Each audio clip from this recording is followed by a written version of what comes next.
Are we live? Who knows? Who knows if we're live? Not me.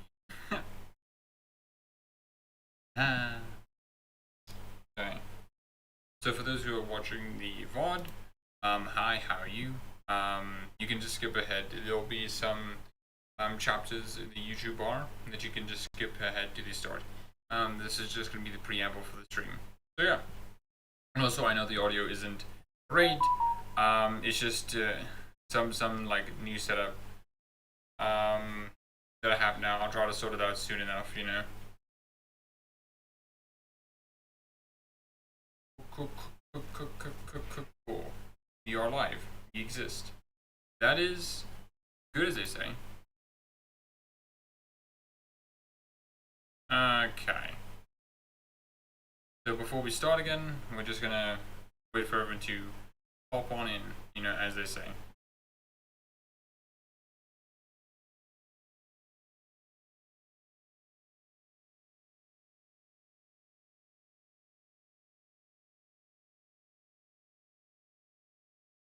Gonna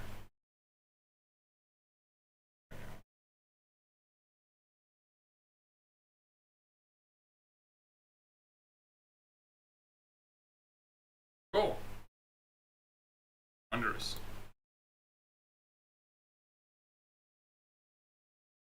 Well, that's what I say is a thing.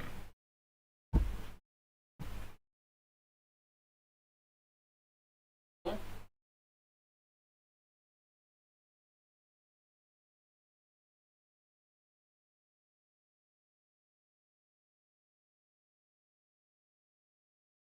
Again, just gonna wait for people to come on in, and once that's done,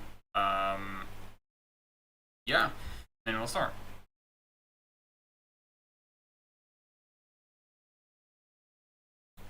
There we go.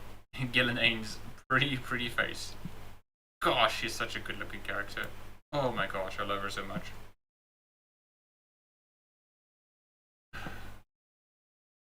Why are such criminals, or for not allowing me to just absolutely go for that? Why you can't just have such an incredible monster, okay, and not have us go for it, you know? It's illegal.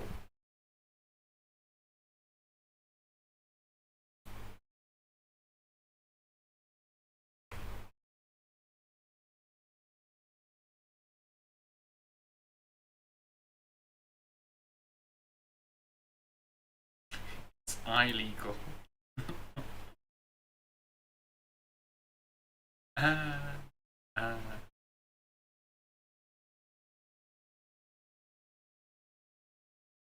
Okay.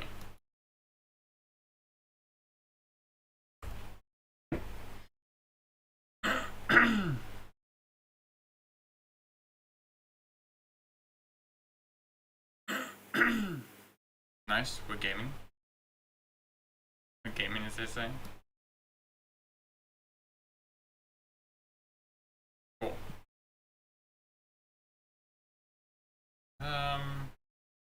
While we wait.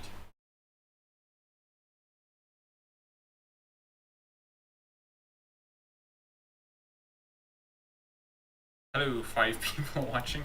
I see you. I can see you all.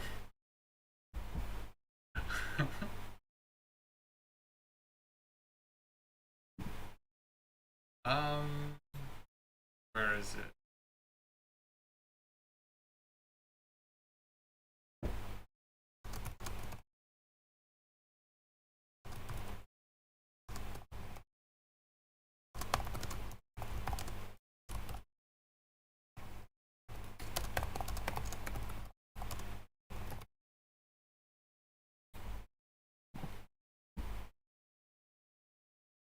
Hello, well, we can see you too, duh. Hello, well, I mean, you got me there, Zelton, okay? You've kind of trapped me in my own, words.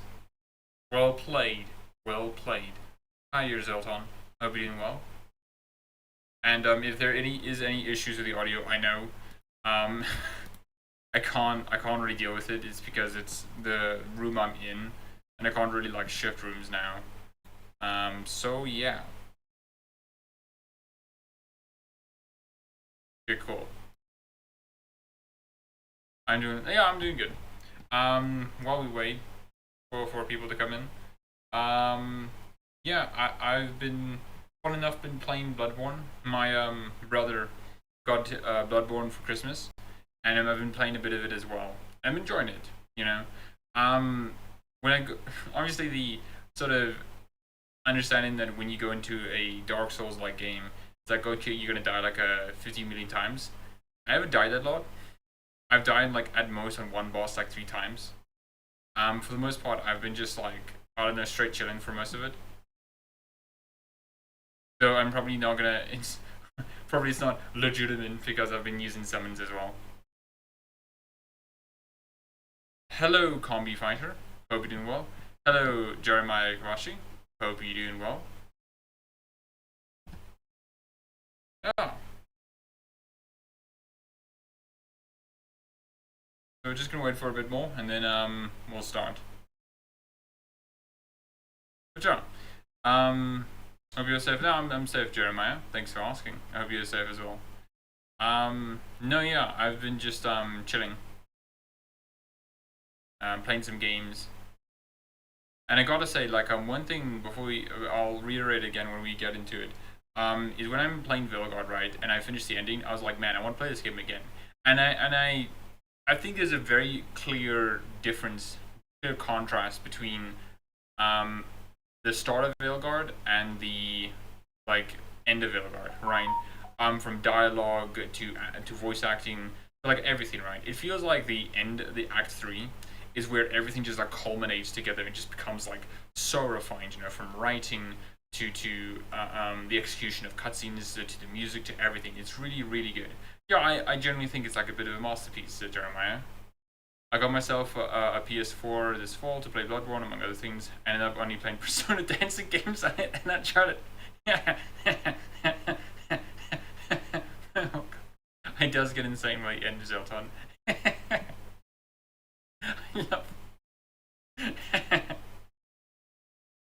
I I love the idea that it's just like, yeah, I'm gonna play Bloodborne, okay, and then you end up doing this, you know. It's just like, oh, Persona. It's just like, oh gosh darn it, and then you just end up playing Persona games. I'm like, I mean, Persona isn't a bad game to play, you know, but it's very funny to me. It's just like, oh yeah, we're gonna play Persona. Oh, that's cool, Jeremiah. I've been playing Veilguard on the Xbox Series X, and it was pretty good. Pretty good.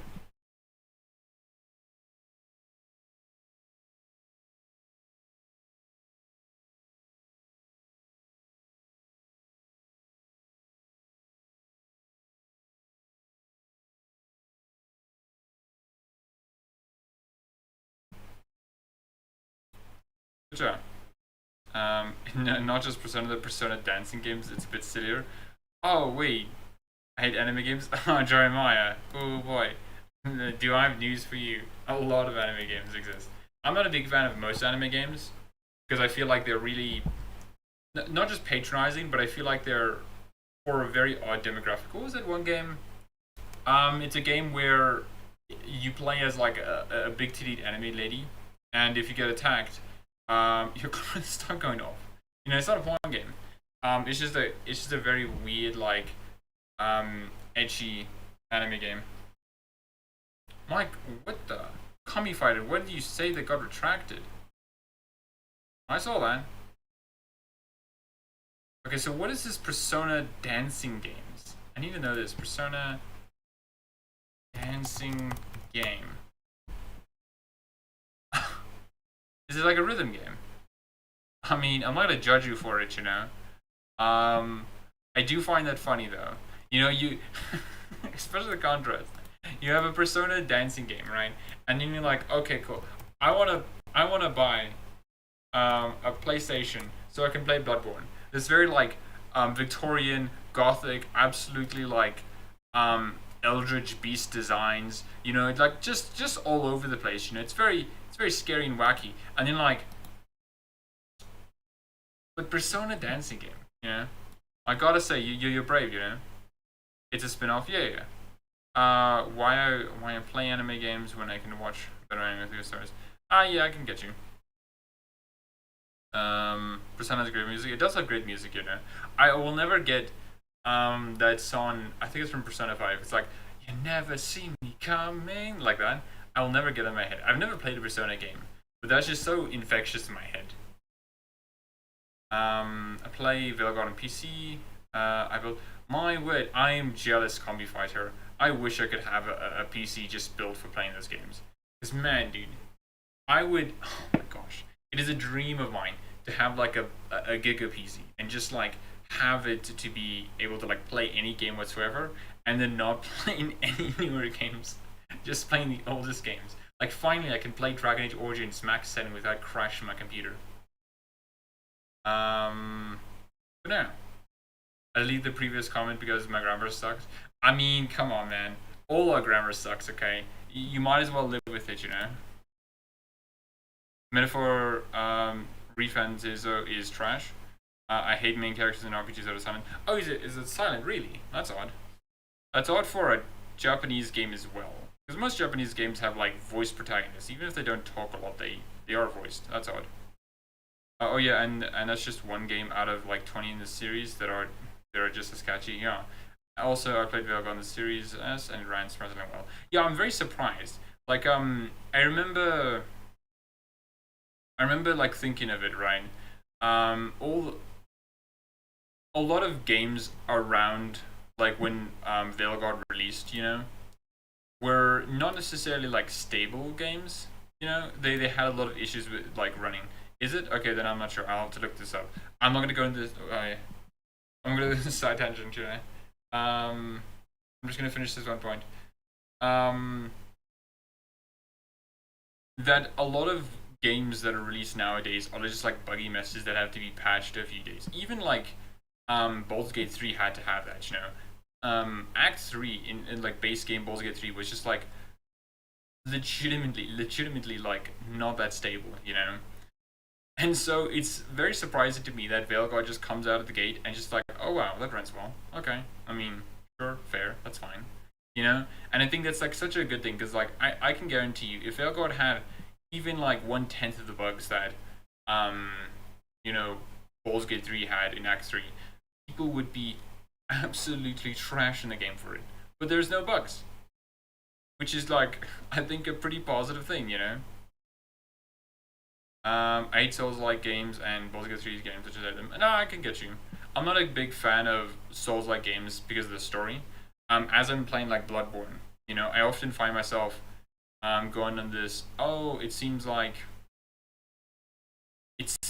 so much of it is just I talk to a character, they give me like some vague hints of dialogue, and I can have like one or two options, and then I just go on. You know, it's like okay, cool. I mean, that's fine. It's very atmospheric for them, but like from what I'm used to from Bioware, it just isn't that. You know, it's a very specific kind of game. You know, good job. Anyways, I think I have um dallied enough. Let's get right to it. You know. So, wait, hold on. Especially since EA games that just don't have 60 FPS modes on the Series S, especially so the performance mode on this not 100% smooth. Yeah. So I mentioned in the chat, what are your favorite games that you played in 2024? I will say I haven't played a lot of games in 2024 for a lot of reasons. But I do think like my favorite one that I have played in 2024 had to be like Veilguard, right? Um, because one, it was the only like new game I played in 2024. I played like Borderlands, I think, the first one. That's mostly just for the intro music. Nothing, I mean, for like the ambient music, you know. But no, I think Veilguard's the one. You know, I enjoyed it a lot. I don't know, Jeremiah. I think Baldur's Gate 3 is fine. You know, it's just for certain people. Same with Elden Ring. But anyways, uh, I mean, I do hope Mass Effect 5 and Witcher 4 and Exodus are good. You know. But anyways, I think I have dilly dallied for far too long. So how about we get this show on the road? So, okay. So, hi, welcome back again. We're going to be trying to finish Veilguard, analyzing the ending of it. So let's get right to it then. Just to re-emphasize and just let this moment just sit. Such plans.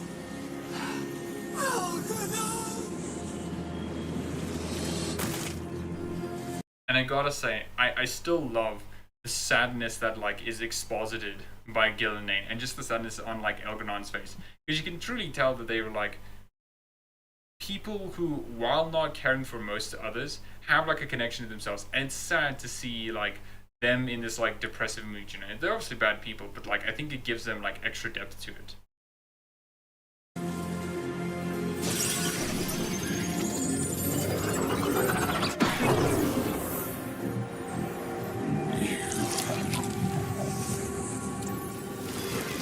I especially love here the subtle implication that Elgernon really does want to go absolutely just absolutely wants to terrorize them, absolutely just demolish them, but he can't do that because of the power that's coming from the Illyrian dagger and the power of his dagger.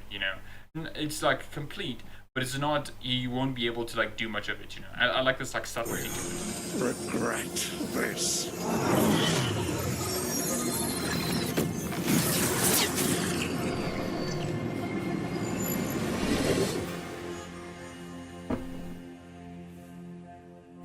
They're very switched to each other as well, and that's something that I find so interesting. Why, Gillian, Elgi. And that's why I find so interesting. And I would have loved to see the dynamics of the other elven gods if we could have seen it. Because I feel there was a bit of a missed opportunity where we could have explored the relationships between Elgeron and Gillenane and the other elven gods and see the dynamics between them. Elgeron obviously is the tyrant of them all, right? They all obey him and bow him, right?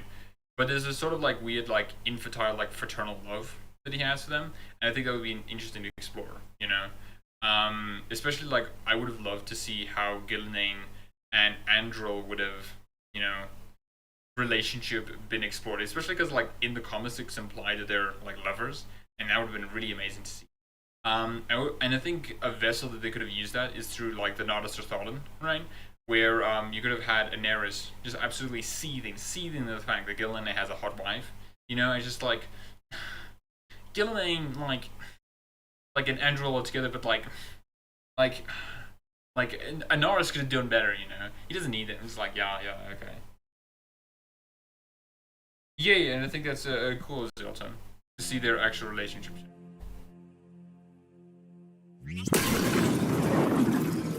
Ooh, and this is my favorite part of the entire game. It's just such a. The fade's still ripping open. The dagger, Rook. You must break its contact with Gillenane.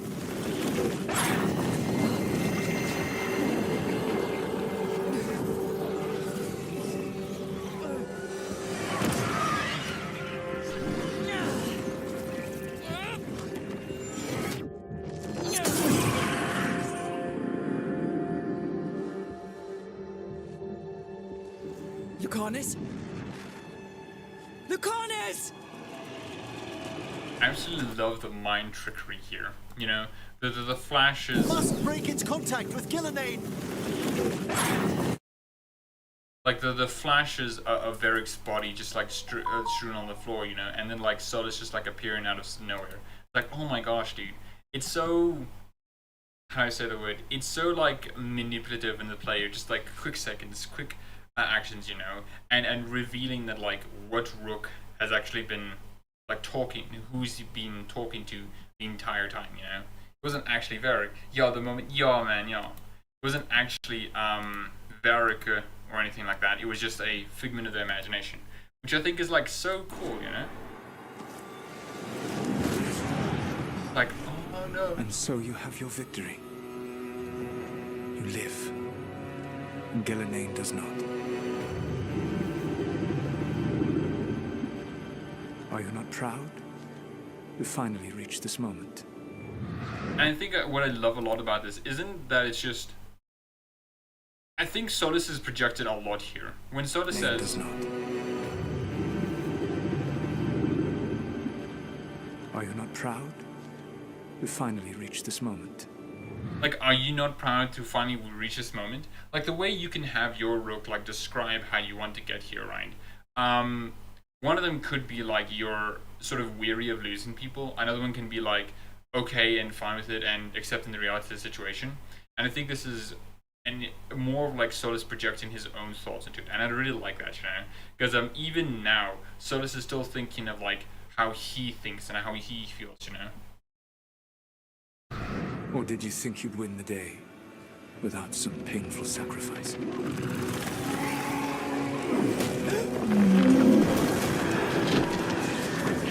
If we don't stop that dragon, people... I actually got spoiled with Fergus Fate. I'm still bitter about being spoiled. It's such a beautiful, obvious when-you-know twist, like Solus being the Dread Wolf, actually. Oh no, same Zoltan. I did get spoiled on it as well, but I do think that the way, like, here's how I'd like to think it. Even if you get spoiled that Solus is the Dread Wolf, right?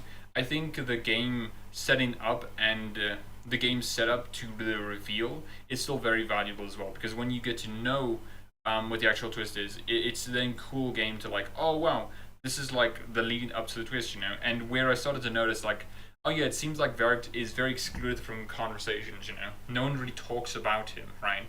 And I love that, you know. I also got a lies and betrayal, lied and betrayed us. Yeah, I mean, obviously, you know. It's just like, what do you mean? Solus, God of lies, betrayal, just betrayed us and lied to us. Who could have seen that, you know? Fun fact, John Epler is the one that written the whole Fate presidency. Really? Oh my gosh. That was actually... Man, if you wrote that, then that's amazing, no? I love the Fate prison section. It's such a well-written, like, moment, you know? It's actually really cool. Innocent people. No one's retreating. We'll all die. Archtailors attacking the north.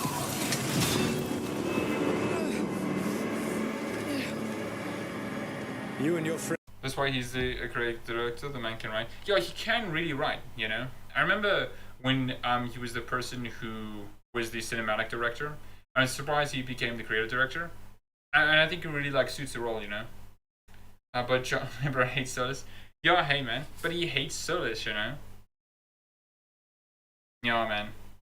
I don't know. I think, like, since he wrote this section, it's in a wonderful section, and it clearly doesn't show that, like, Solus is, like, obviously overtly bad. It just shows as Solus, you know? Friends stood against the gods. Your courage is laudable, Solus. but mortals cannot win this battle.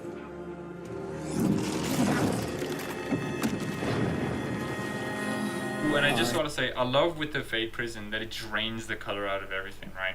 I don't have like the a particularly bright armor set, but there are bright elements to it, like this yellow piece over here, and it's just desaturated. It's just like colorless, you know. And I absolutely love just like how everything in this moment is trying to betray a sense of like, this is the low point of the story. This is where like you're at your lowest, you know. Absolutely wonderful. And sorry, it is what must be. I did everything for you, Rook. You're worthless. Varric never believed in you. You are no leader. You were never up to it. You failed us all. What failure cuts your conscience now, I wonder? Belara. Your friend is dead. Dead and gone. It's your fault. Your fault. Regret, like all emotions, is a powerful thing. It can bruise us, break us, or blind us. Yeah, man, he is so arrogant. It is sexy, you know. I gotta say, like, I'm not a. If Solus was a woman, right, I would be all over it, you know. I would finally feel the betrayal that so many sort of villains have. But since I'm not, you know, I can only like a view from afar, viewing from the outside window in, and I gotta say, it's just like so good. Like everything that Solus has built a prison for is for someone that's like him and the Elven Gods, right? It's not really for Rook, you know, because obviously Rook can easily get out of it, because A, they haven't been alive for like thousands of years, you know, so their regrets are like pretty minor, you know, and B, it's targeting specifically a kind of regret, you know, a regret that spans centuries, you know, and I like that, you know.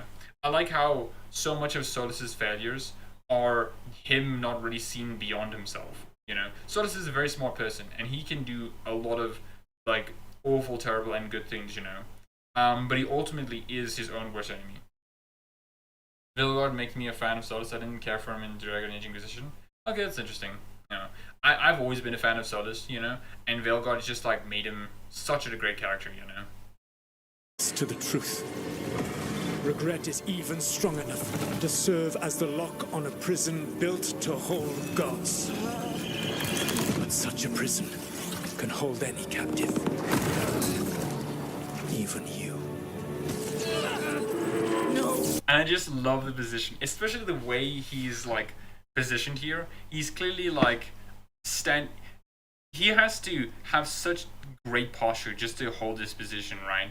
He's looking down at the straight up stand up and just, yeah, this is my You were never ready to make this. Oh, and I love the statues that were made, okay?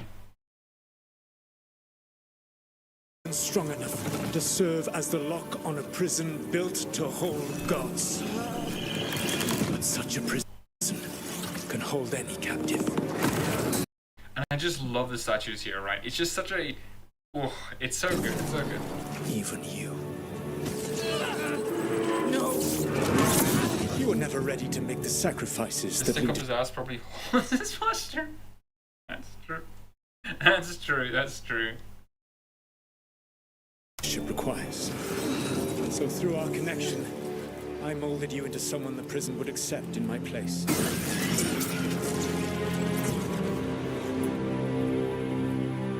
Varric? Oh, and I love when it plays like Varric's theme. The like solo guitar, just sort of plucking the strings individually. It's just such a, oh my gosh, Varric's been dead the entire time, you know? Your work is done.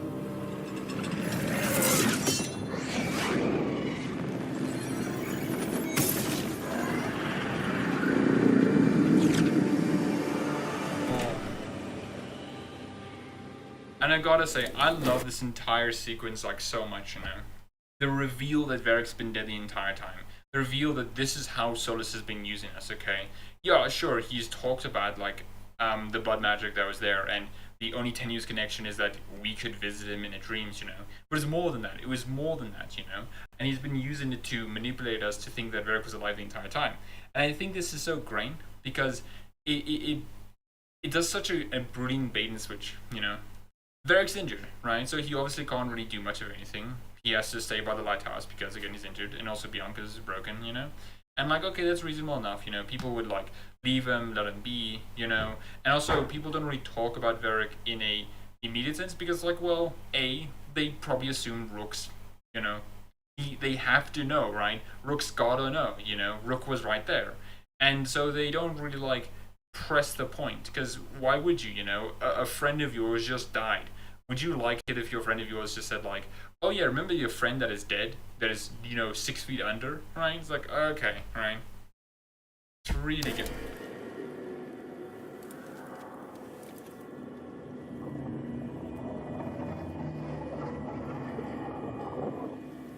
What? This is...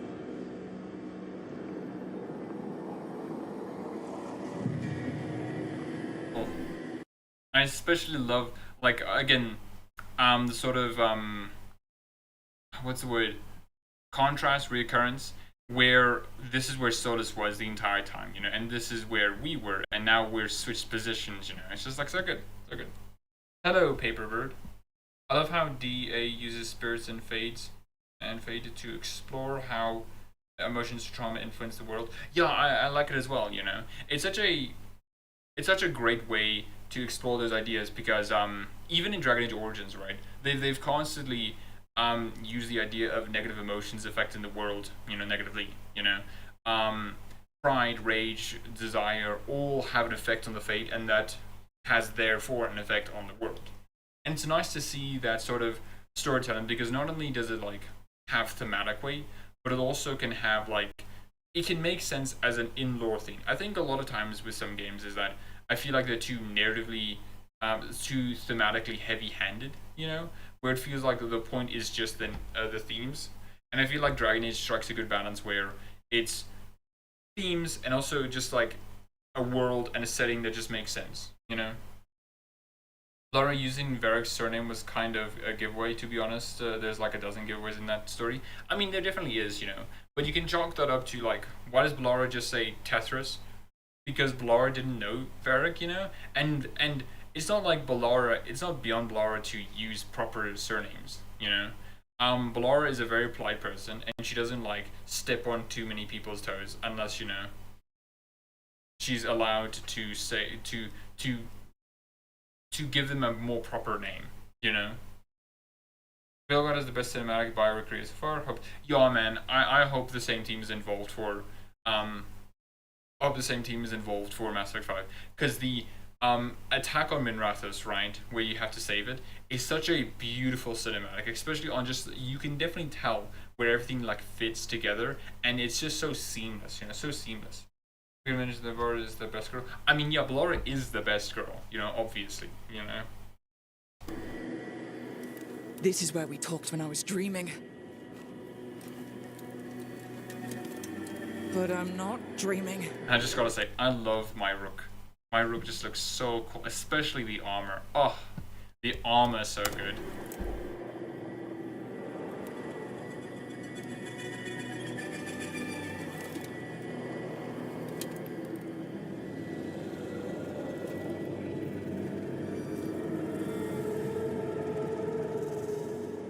Has to be some way out of here. Just have to find it. And I love just how quiet this section is, you know? Like, just, it's just you in the Fade alone, right? And it's just so palpable.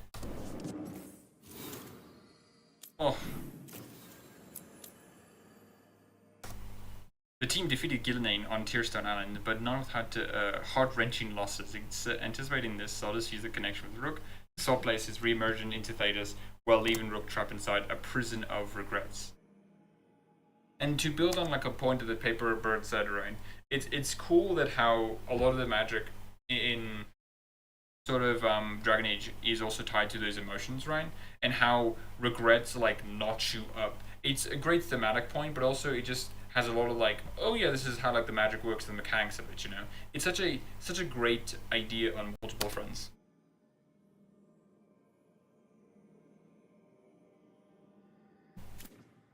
Oh.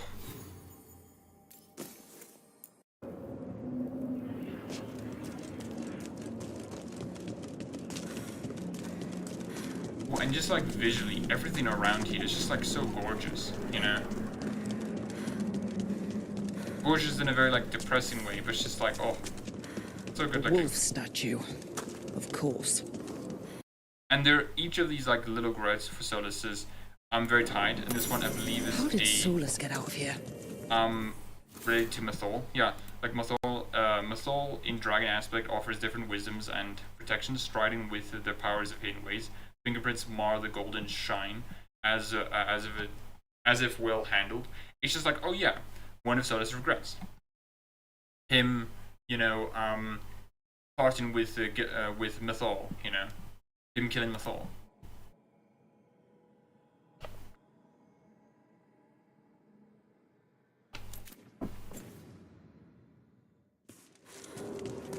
Oh.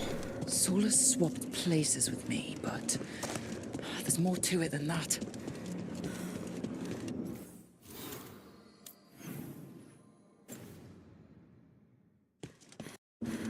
We're just going to skip just a bit, just to get the more juicier parts. And again, especially like this sort of scene where the Dread Wolf is like contrasted behind like some glowing lights. Just so good. In this one, ooh, that is the orb that was used in Dragon Age Inquisition. Like one of his regrets was the fact that, you know, through our connection. through so much of that, it's regret of allowing Corypheus to ruse it, and regret of being so attached to the Inquisition. It's just so good. Tried.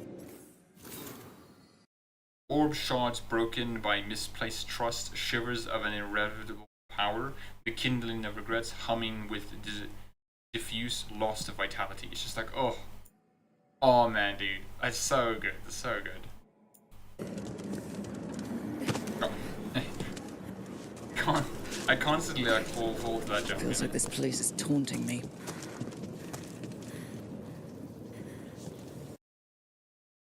And this last one, it's interesting.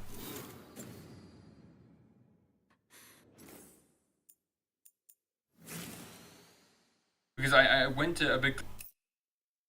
Yeah. It's a little paint. It's a little paint. A paint I canvas. need to get out of here. Ages of paint, stone dry, volcanically uneven, capture eerie splashes of strange azures, unsettling scarlets and Karlic ambers, colors to match an eye of an elven god. And I wonder often, like, what does this regret even mean? And it's obviously referencing to all the murals that Solus has made throughout the entire, time he's existed.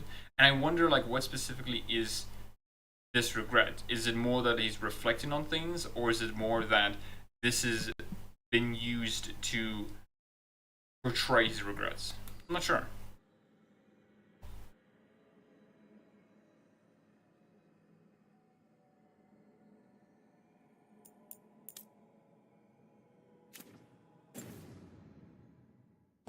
I can't waste time being stuck.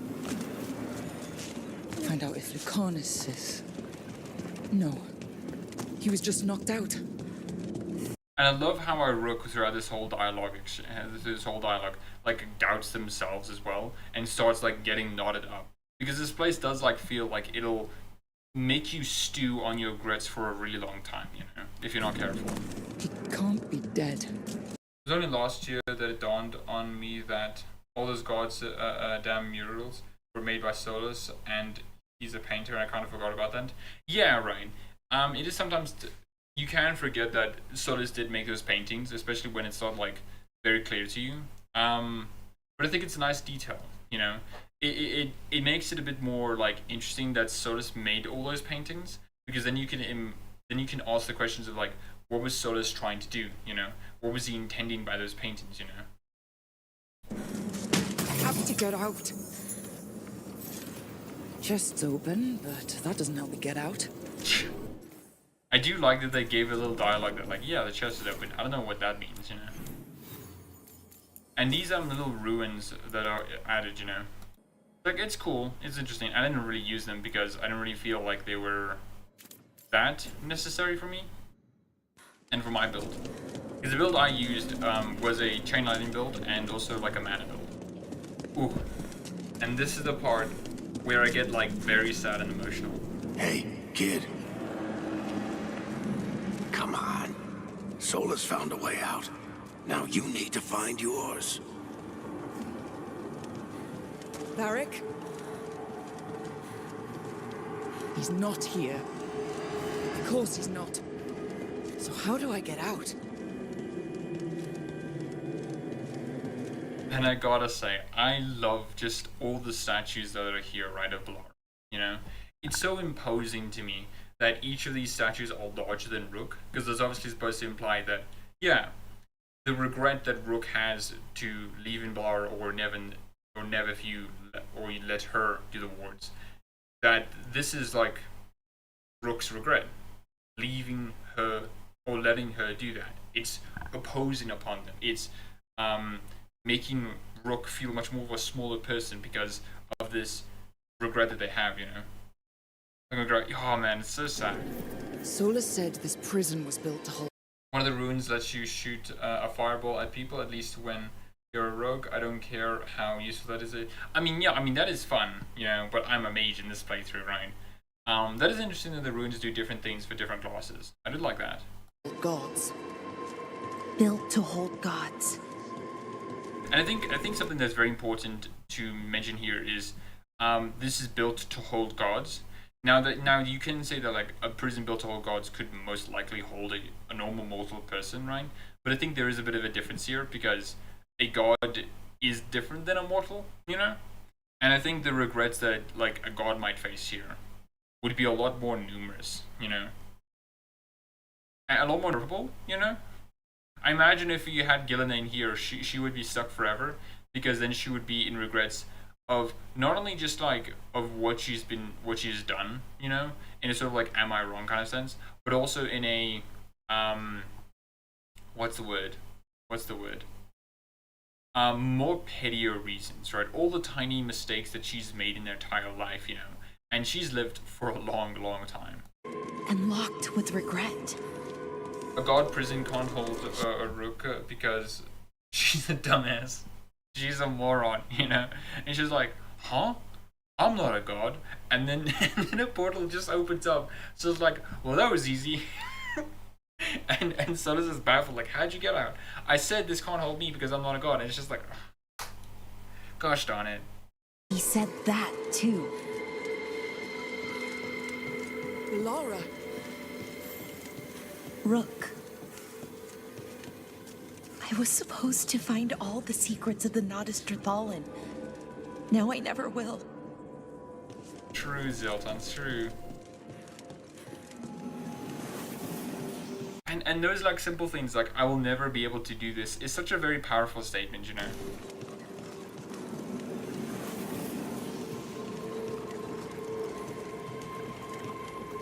I'm sorry to make you sad, but I told you the enchantments were dangerous. You chose me anyway.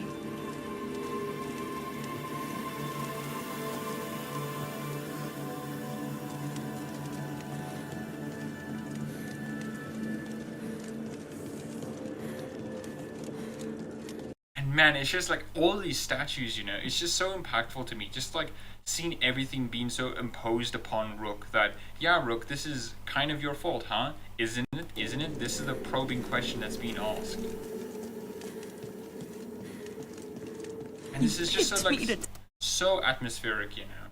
It's so atmospheric. Die.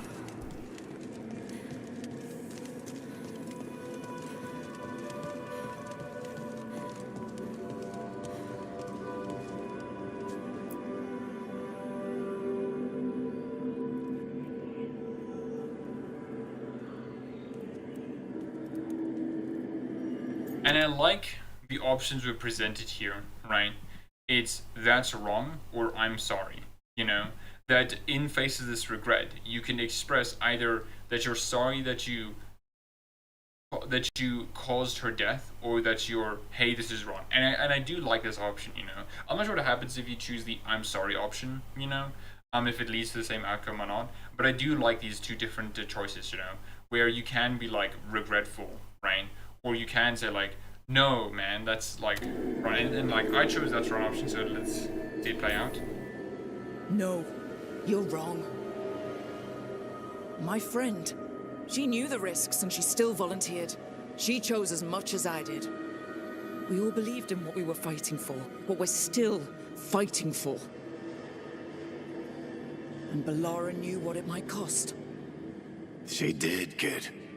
Oh, and that's so good, you know, because yeah, sure, Rook's sorry that like Balara got lost, you know, that Balara got like taken by Elgar'nan, you know. They are hurtful of that, but they can't be regretful of it because they didn't force Balara. Balara chose all of this, you know. She willfully volunteered to help destroy the wards, you know. It's not, you know, it's not Rook's fault for her, you know, potential death, you know. Rook just allowed her to do what she wanted to do, you know. And I think that's a great way to like combat some regret, you know, is that you can't be regretful of things that you didn't directly cause, you know. If someone chose to do something, right, and you were just there that like, okay, sure, I allow it to happen and you just let it be, that's not your fault, you know. And I think it's such a great way to allow your character to be expressed in that way. I like the tension of not knowing if Nev or Balara lived. Yeah, man, especially then after Balara is then, you know, Davrin or Arning, who definitely died, and it's just like, yeah, did they die? Are they dead? And it's just like, oh, it's so good, you know. Daniel Rook is gorgeous and in the close-up. yeah, man, my Rook is absolutely stunning, We man. were fighting for, what we're still fighting for. And Balara knew what it might cost. She did, kid. We all did. Because you always chose the hard truth over the easy lie. Solus, on the other hand. And I love the sting of like, this is, you know, Harding's theme, Harding's motif, and she's like, da na na na na. It's like, oh. Everyone's a pawn. Allies, even friends. He'll sacrifice them without a thought. Isn't that what pawns are for? Harding.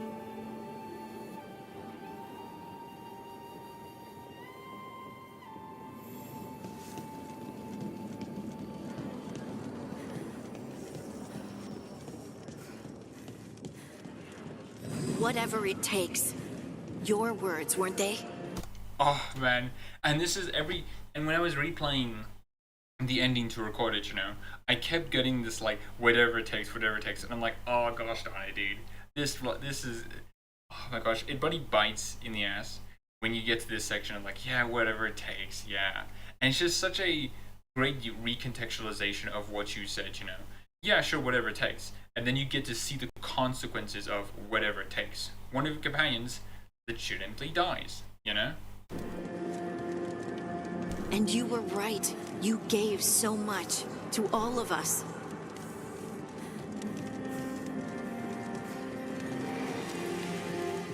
And I love this, the music that is playing now, like dun, dun, dun, dun. It's just like, oh man, it to me it makes it feel like that this is a like a lonely moment, a sad moment where, yeah, I mean, someone's passed, someone's gone, and now it's just like a echoing, because it does feel like a bit of an echoey effect.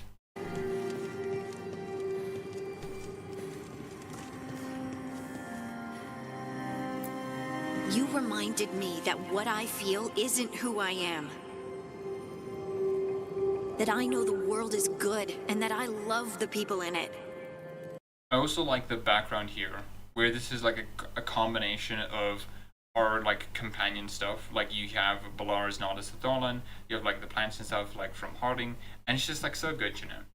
I especially like, and I'm not necessarily, and obviously this depends on what you did with the request, but I do like the fact that, yeah, Harding is saying to you directly, like, yeah, man, like, sure, this happened, it's bad and sad, right? But you've helped me along the way. And then especially, and how this music transitions, it's from like a sad, lonely, they've lost and they're gone, to a more like upbeat feeling, you know? Let's go back a bit. That I know the world is good and that I love the people in it.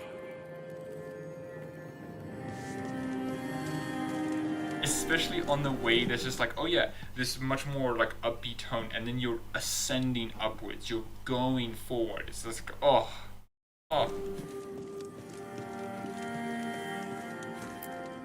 You did everything for the team. Brought us together, held us together when no one else could. And I just grin ear to ear, just like, man, oh. And you never wavered, not once. So how could I? Oh, and again, I love this choice, right? Like, this isn't over, or I'll miss you, especially the contextualization of this, right? Where the I'll miss you is, I'll miss from who you are. This isn't a confrontation of your regret, you know? Because it feels like, and maybe this is dependent on your choices, this feels like Rook basically saying that, hey, or like this whole sequence is like, hey, you've helped Balara a lot, you know, and this is supposed to be a more uplifting part, especially because you've conquered the challenge. I will have to like replay this section and just see if there's different combinations I can work with. But I do like how it transitions from you're moving past your regrets, you know, and you're understanding that this isn't your fault, but this is what the team chose to do, you know.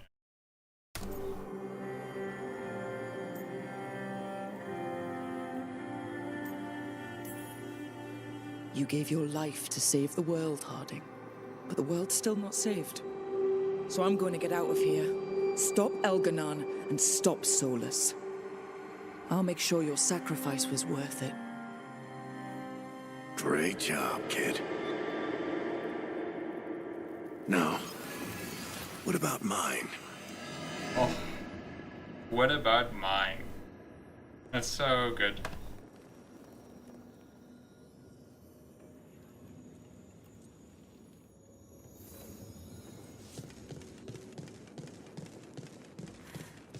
And I love this like transition, right? Where we have a hallway that's seemingly going to lead to, you know, Rook's room, because we've traveled this like hallway a bunch of times, just go into Rook's room constantly, you know? And then when we go through it, it's back to where it started, you know? Where it all began. And I love the effects here, right? Of the statues rising from the ground What up. am I gonna see there? I think you already know.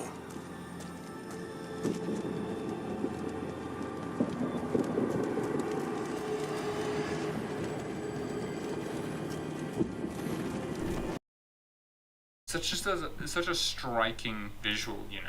Something that just like I can't get over, just like how beautiful this is.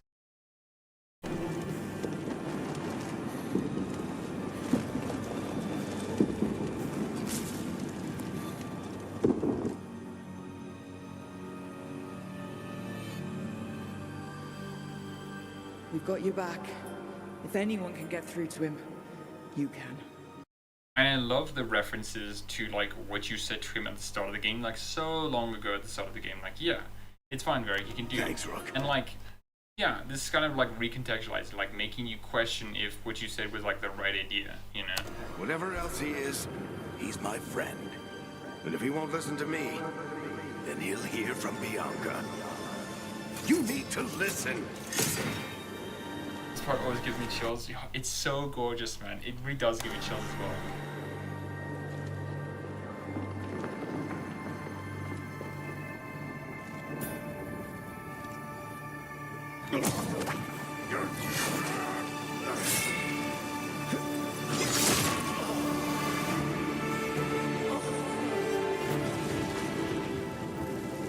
Varric! Varric!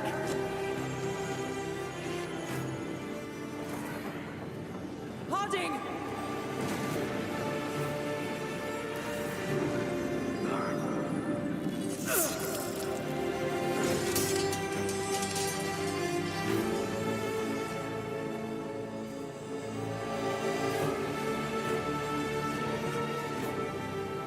Rook.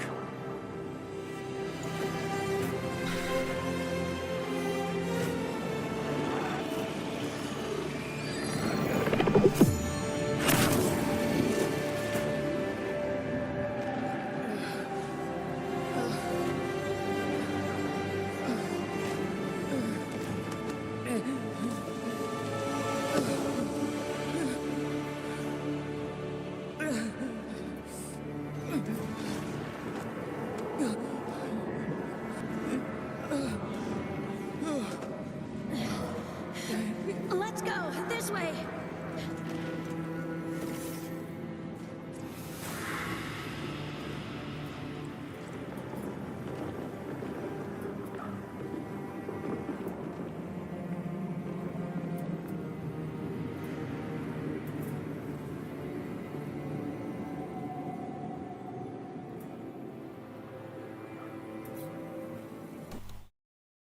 When I first saw the scene from the beginning with Steven, I was sure Varric is dead, and then he's been fine. Yeah, man, it's the bait and switch is what really got me, you know. Because I remember when I saw him getting stabbed, I was like, oh my gosh, he got stabbed. My word, this is such a moment for Bioware to just kill him, you know. And then it's just like, oh no, Varric's not dead. He's fine. He's just in bed. That's okay, you know. He's gonna be out of commission, and that's how we get the role. Okay, that's fine. You know, that's acceptable, right? I don't imagine they would kill Veilguard, right? Maybe later, but not now. You know, and then to have a reveal that no, they don't just like kill Varric, you know, like later in the game, like at Act 3. No, they kill Varric at the beginning of the game. You know, Yeah, Varric's been dead the entire time, and I especially love the little visual cue, right? Where Varric's head just like nods over, just like goes down. He's been dead the entire game, and I just can't help but be so sad about that. That like, yeah, he's just gone. You know, I especially love the music of this sequence. You know.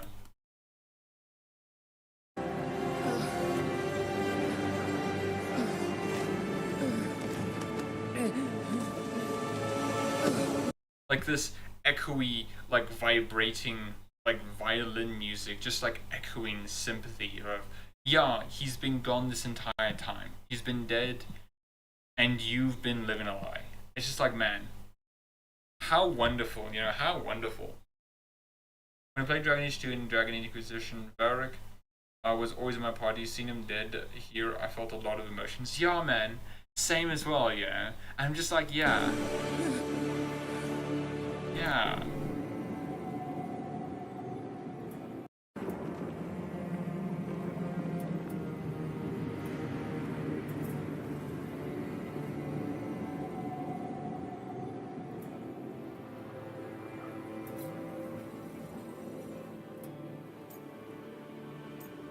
Oh, and I love the options that you have here. You know, it's Solus killed you. I can't accept this. My friend is dead.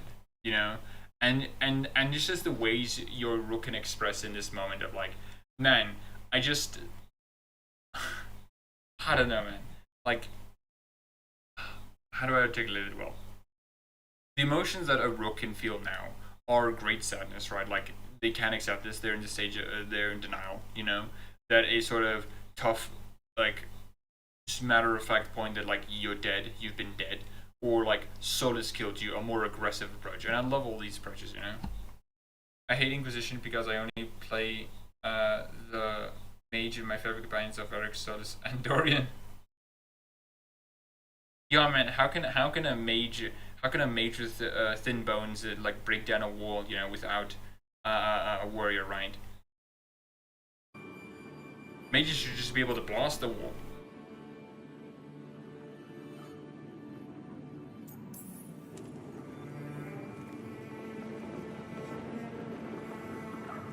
Solus killed you. His friend. You tried to talk to him, to reason with him. When he cut you down. Pretty sure he didn't mean to. And even if this isn't like really Varric, you know, I do like that he's still stocky as always. Don't think he meant to. Doesn't matter. You're still dead. Yeah. Sorry about that, kid. Well, and again, you know, it's like, I think I knew you were always dead. It was my fault that you died, and I'm sorry that you... It's like, oh, gosh, man. All the ways you want to express yourself, you know? You know, I think I knew the truth. Deep down. But I couldn't face it. Why not? Because it would mean admitting that I let you die. Shit. Didn't you learn anything from this place? I made the choice. To talk to him. To try to reach him. Even knowing the risks. Because he was my friend. My decision, my sacrifice. And you don't get to take that from me. And I think, again, this is a nice way to, like, express regret and, like, how to get over regret, you know? You can't take the agency out of these people, right? They made their own choice, you know? They made the decision to do that, you know? And you being regretful about it isn't your fault. You have to let them make their mistakes and have their own agency, you know? But Every story's got an ending. This one just came a little earlier than I planned. And it's just like came a little... Oh, man, dude. Came a little... Oh...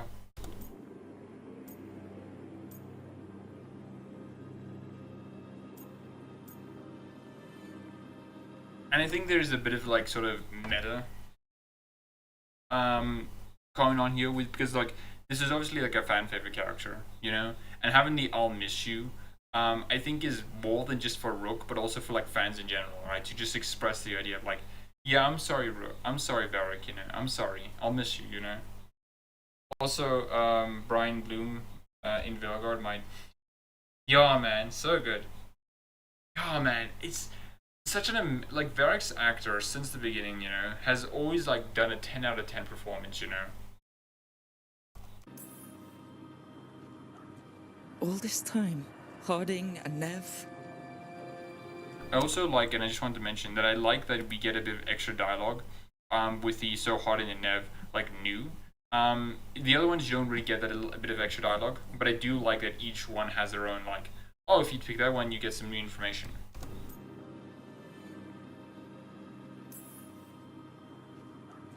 All this time, Harding and Nev. Why didn't anyone tell me? They thought you knew. You're the only one that wasn't in on it. But they talked to you, I remember. Nope. They talked to you. Or to themselves. You just filled in the blanks.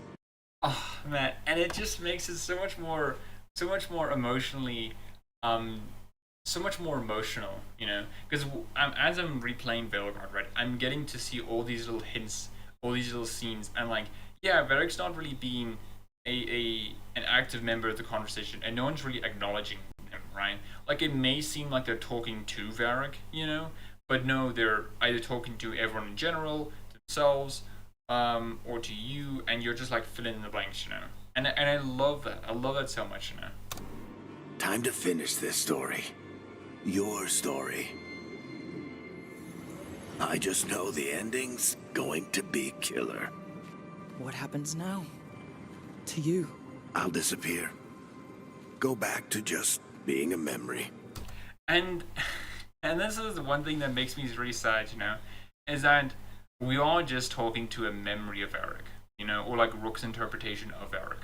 And while obviously that is fine and whatnot, it does make it more emotionally gut-punching because, well, this isn't Varric, you know. Varric's been dead for, you know, at most a few months, you know.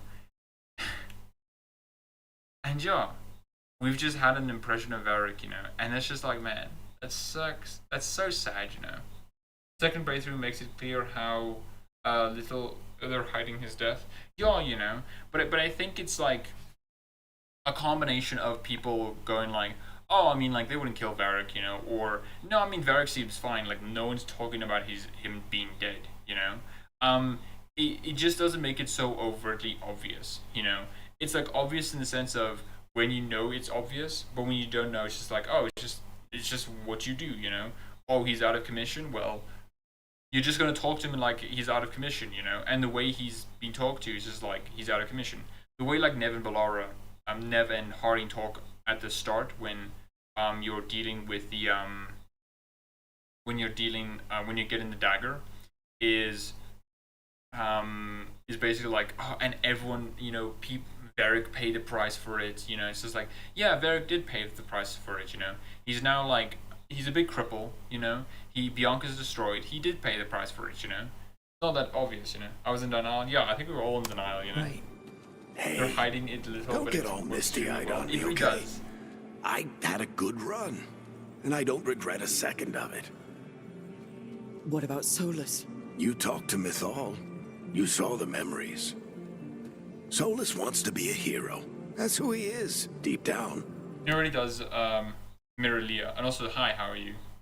The writers must have been played Hitman, hiding Varric's death in plain sight. Yeah. You have Agent 47, you know. He literally just has a baseball cap, and then the serial numbers are still visible in the back, you know. It's just like, oh, I mean, no one's noticed, you know. But it's easier for him to play the villain, because that means he didn't fail. All the damage he's done, the people he's hurt, it becomes a choice. And I love the description of Solus here, you know. Solus believes he's the hero, but he plays the villain because it makes it easier for him, you know. Because in everything he's done, all the people he's hurt, all the things he's, you know, all the destruction he's caused, it becomes a choice that he's made, you know. It's just like, yeah, oh my gosh, that's so good. Remind him who he really is. He might just listen. So how do I get out of here? Listen to your team, like you always do. This way. It's thinner here. Better be right. They're waiting for you. Just take it one step at a time. Goodbye, Varric. And thank you. Looking forward to seeing how it turns out. I'd say good luck, but you don't need it. You already have everything you need. There! A light! We've got something. Get ready.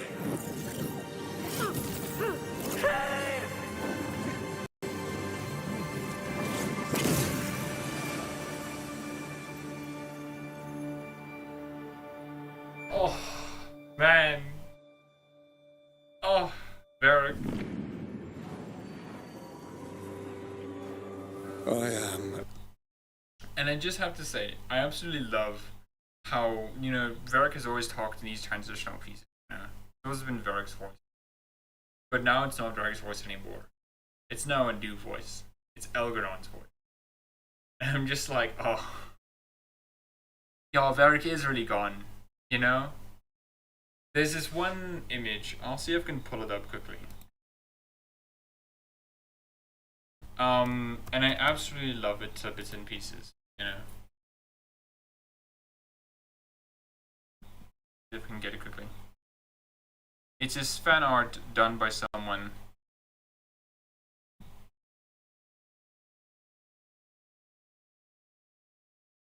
It shows this.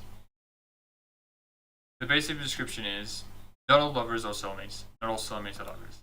And it's just like, yeah, Varric and Hawke, which I imagine is reuniting again.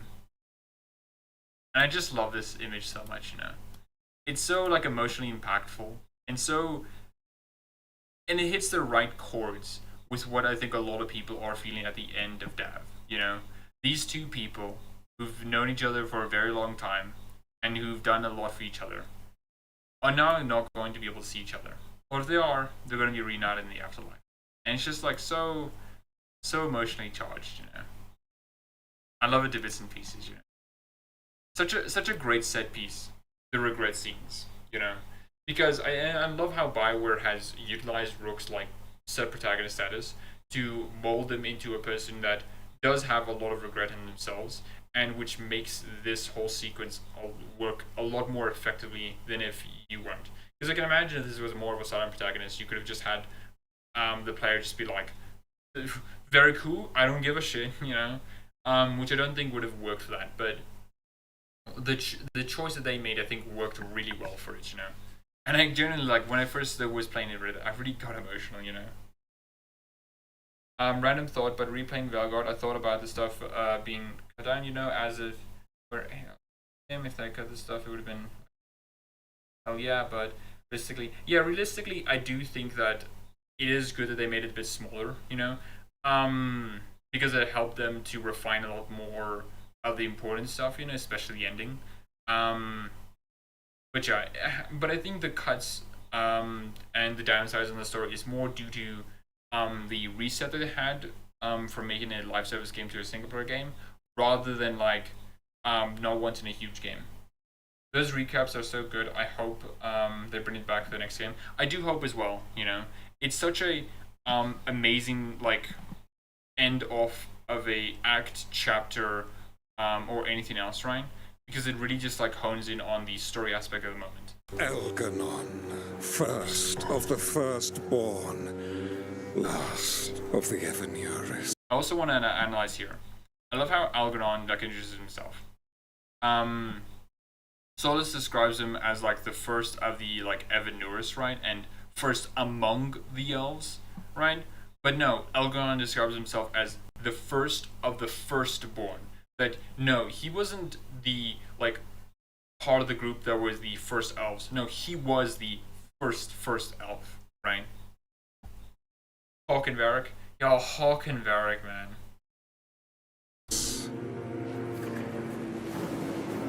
Come to reign over you with fine and gentle hand. Citizens of Minrathous, give yourself to me.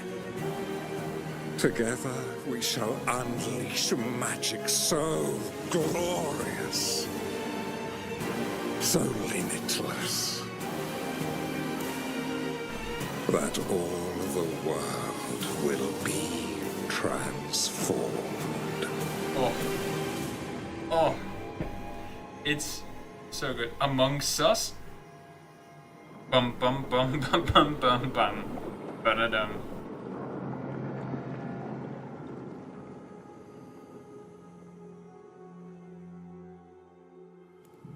Sorry, I need to mention this quickly. I love how the lighthouse is just like bathed in red of the eclipse. It's just so good, you know.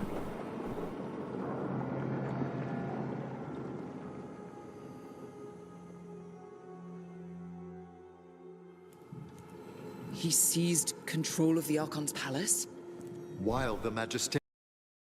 By the way, the whole Minrathous mission uses remnants of the Minrathous Hightown, at least according to my friend who data mines it.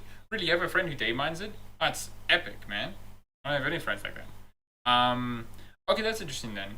I remember, because one of the things I do think that does suck is that we don't see a lot more like Tevinter aristocracy. It is good that we get to see like, you know, Darktown and how, you know, the poors live, you know.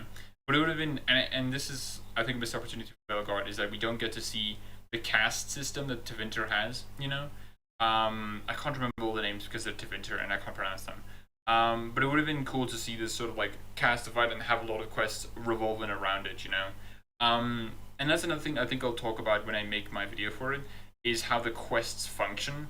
Because all the quests just like are, you don't really have a lot of choice in them, and you don't really get to ask a lot of questions within them. You know, I think it would have been really cool to have Minrathous explore that idea of it. You know, small gripe, but the lighthouse section after the third visit is not useless. It's the same. I mean, I get you, but I view like the lighthouse sequence after the Fade prison as like a reprieve, you know, of a calm before the storm.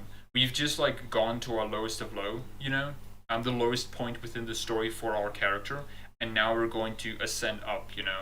We're in a stable, safe environment. We're gonna recuperate. We're gonna launch our attack again, and I think that's fine, you know. I don't think it's useless, you know. I think it's a good transitional period, a transitional piece to the more high set piece action, if that makes sense.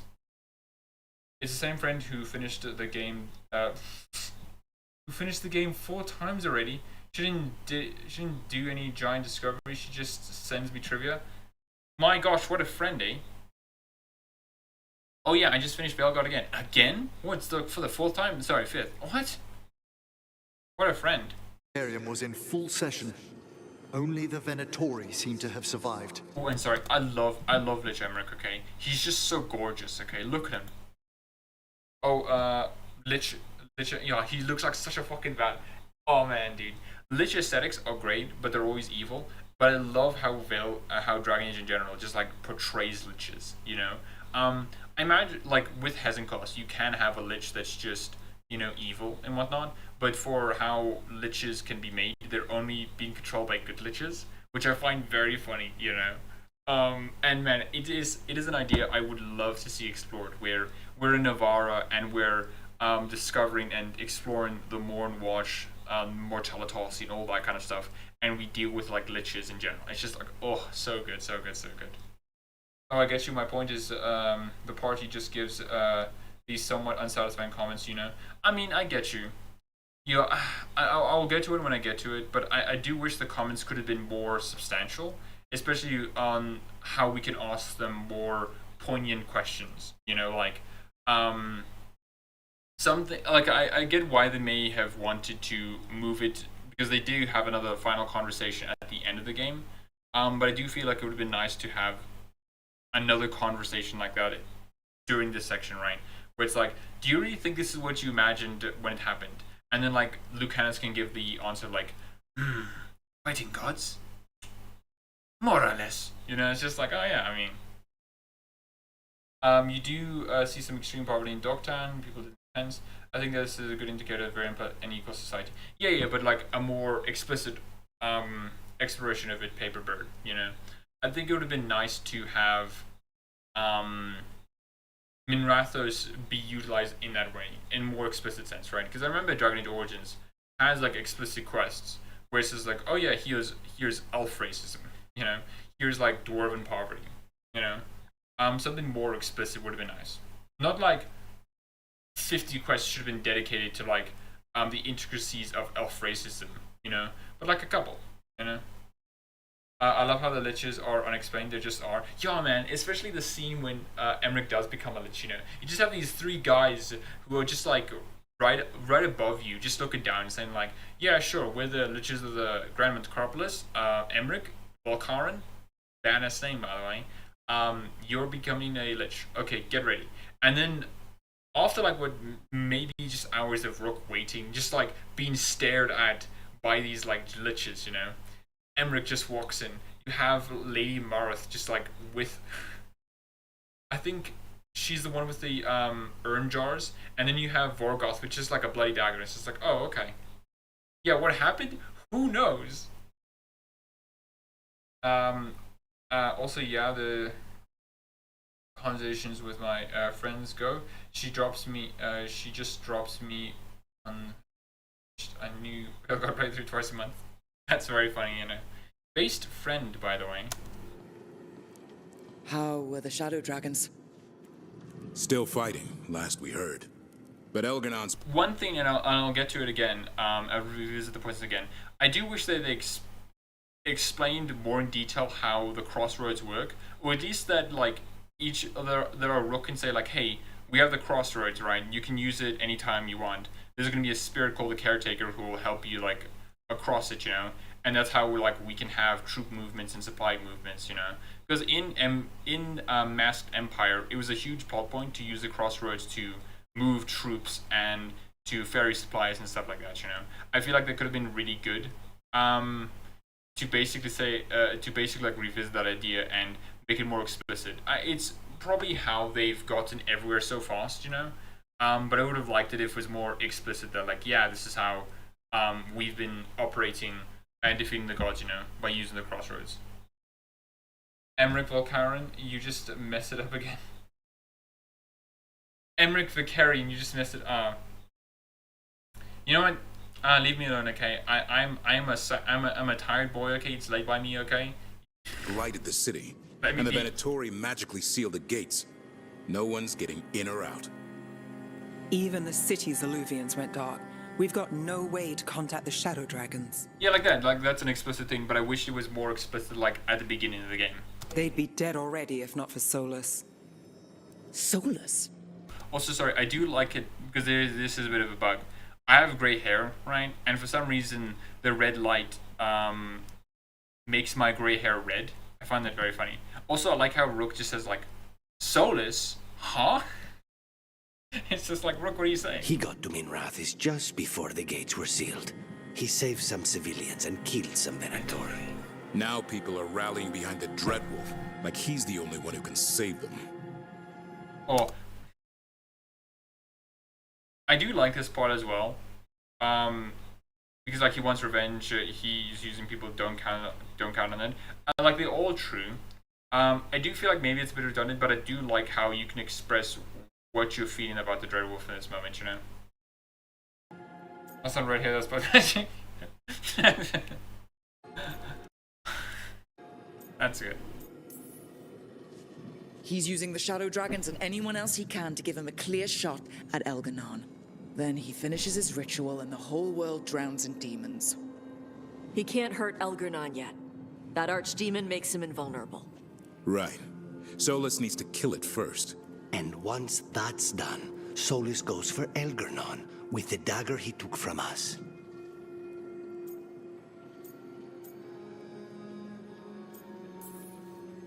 That's why we need to get to Solus first. He's not going to be happy when he sees you've escaped from his trap. That's his problem. Man, Devrin's so hot. Yeah, man. Like, I'm surprised how often, like, how attractive these characters are, you know? Where's Devrin? Oh gosh darn it. Why does this do this to me? That's kill Elganon. Looks real. When he sees you've escaped from his trap. I'll get to it when I get to it. That's his problem. He's got the dagger, and the dagger is the only thing that can kill Elganon. Oh, this is Devrin. I mean, just look at his pose, you know? He's such a hot-looking character, you know? We need to get it back. We did attempt to create a dagger to replace the one Solus took. Nice to look at, but it can't cut through enchantments like the real thing. So it cannot kill Elgranon. Looks real enough. But it is not. We don't have the right weapon to take down our target, and we lost too much killing Gillenane. We have no idea. Ooh, and I just want to point out, I love the subtle animation that we have here, right? But it is not. Like the way that Lucanus keeps looking at his tea, I mean his coffee, gosh darn it, and the way like Nev just like looks she just looks up, so her eyes go down, and then her head goes down. It's like these subtle details, you know. Elgranon is doing to her. And Harding she's gone. Yo, man, she's like, no, Harding's gone for real this time. Solus can't trick me this time, because I know she's dead. No.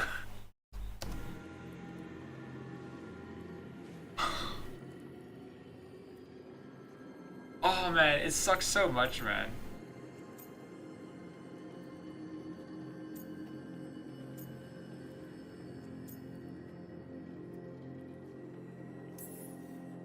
I know I'm not the only one who didn't make it off that island. We lost Bellara. We lost Harding. So let's remember them. Remember what they sacrificed. And let's honor them by finishing the job. Get a message to anyone who's still out there. Tell them we're gonna stop Elganon, and we need their help to do it. Then fix up your gear and take care of any unfinished business. In the morning, we take back Minrathous. Hey, you okay?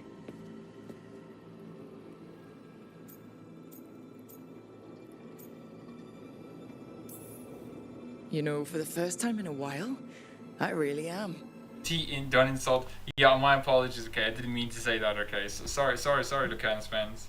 When Byron said something like, we finally achieved visual storytelling with characters in cutscenes before release, I saw it in each just small face animations and just, oh man, it's so good, you know?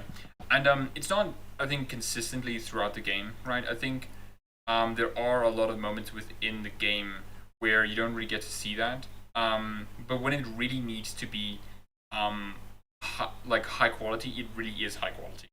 Listen, let us get word to our allies. We've got this. You take care of your... I miss the bio return as much as the next guy, but them updating. I mean, yeah, right. Let's be honest, right? We can be lamenting for like.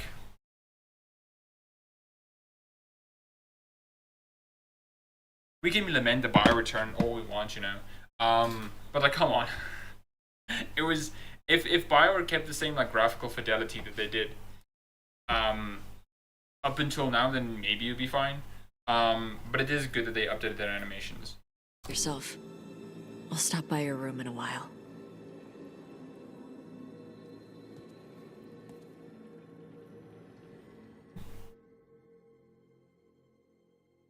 And now let me get the next video up and running.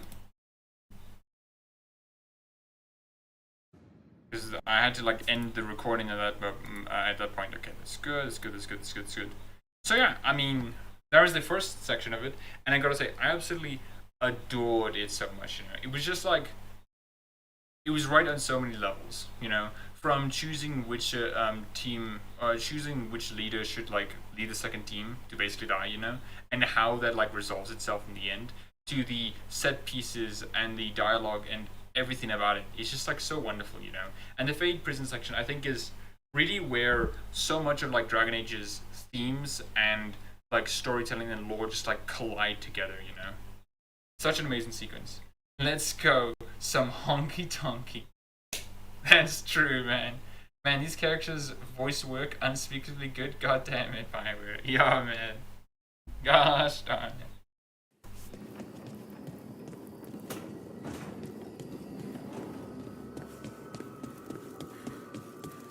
Ooh, and oh gosh darn it. Now, I do agree with like Zeralton, from what they said, that I do think that some of the dialogue could have been a bit better here, but I do like a lot of the dialogue that is exchanged, you know. I just wish it was in more of a cinematic form. Also, I like how Hezenkos just like talks to us, you know. You must be so pleased with yourself. What the? Hezenkos? Of course it's me. Reduced to explain myself to Emmerich Volkaren's companions. Oh, Hezenkos is a petty bitch, okay? She's so upset that she's just a tiny skull now, and that she has to, like, answer to us, you know? What disaster's unfolding out there now? Well, the moon... Know what? Emmerich will tell you. Get Volkaren on it. I'm not spending the rest of my existence orbiting the ruins of your hideout. And I gotta say, this does like make me realize, like, yeah, Hezenkos, you are gonna be a skull forever, you know? And if we did all die, you would literally just be stuck here for all time. The only person who would be here is the caretaker, and I do not imagine she's a conversationalist, you know, especially the Hezenkos. I like that there's like 5 minutes of Hezenkos banter at least. Yo, it's so good, man. It's so good. Like, I love how BioWare ensured that, like, no matter what choice, you got a lot of like dialogue out of it, and it's just so good, so good. Going up the winding stairs, and yes, I did get the achievement of falling down these stairs. Tash and I have taken over tending the plants in Harding's room. Stuff like this just makes me so, like, unreasonably sad, you know? It's just like, yo, Tash and I have taken over to take care of Harding's plants. You know, it's just like, oh. Yo, because Harding's gone, yo. Truth be told, I'm not sure she remembered to water them very often. But they bloomed for her all the same. She saved my life. All our lives. All of Thedas owes Lace Harding a debt she would never have even considered. We'll do her proud in Minrathous. And against Elganon. After we've dealt with Elganon, we must search for Belara. I'll not leave that poor girl wherever that monster jailed her. No news on what's happened to her? No. I'd attempt scrying, but the Fade is in an uproar. If we can find her, we will. Emmerich, how are things in Navarra? Outbreaks of malicious spirits, panic at the eclipse. The Watchers are helping keep order. Fortunately, we're not as vulnerable to Darkspawn as... Stuff like this would have been really nice to have, like, as a more cinematic dialogue exchange, right? Where we ask Emmerich direct questions like, so how is Navarro dealing with this, you know? And like, what do you think of everything that we've done so far, you know? Just like stuff like that would have been really nice, because it could have been a good like capstone, right? It's a reprieve. We have a moment to like just rest for a bit, and I think it would have been really nice to have before the big final battle, you know. Even as a lich, she's such a gentleman. Yeah, man, and I love like. I have such an appreciation for Dragon Age's take on the Necromancer, you know? They're not just like evil cackling beings, you know? They're reasonable and understandable, right? Like, why would someone who's a good person get into necromancy? What are the reasons for a good person to do necromancy? And well, Dragon Age answers that question. And I'm like, wow, that's a really interesting answer, you know? Some other kingdoms. Why not? Oh, it's impossible to blight the dead. Oh, and I love that answer. It's like, why isn't Navarro vulnerable to the blight? Huh. Well, you can't blight what's dead, can you? I'm like, makes sense. It does make sense, you know. But with time, even Navarro may be overrun. When Gillenane died, it was like the Fade spilled into the real world for a moment. A small taste of what's just 3 to 4 investigate options. Yeah, that would have been nice, you know. It could have literally been like, so, what are you feeling now, you know? What is your assessment of the situation? How's Navarra doing? And then like some expanding questions on those 2 points, you know. It's like, oh, what about the Darkspawn? You know, like how is the Darkspawn not gonna overrun Navarra? Like it would have been nice to just have that again, like something small, something to like rest our souls for a bit before we get into the intensity that is the end of Act 3, you know. If you hadn't stopped him from tearing down the veil back when this started. It was a team effort. Me, Harding, Nev, and Varric. We ask you to... Me, Harding, Nev, and Varric. And I'm just like, oh, man, yo.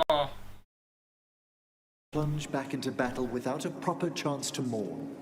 I wish I'd known Master Tethras. That you had such kind memories of him speaks of a gentle heart. That you have such kind memories of him speaks to such a gentle heart. That's just brilliant writing, you know? I'm relieved beyond measure that we took the time to visit Blackthorn Manor, Rook. Oh yeah, and this is another one, right, Zoltan, like, we could have had something like that where it's like, oh, here is another investigate option that's just basically us asking, like, oh yeah, I mean,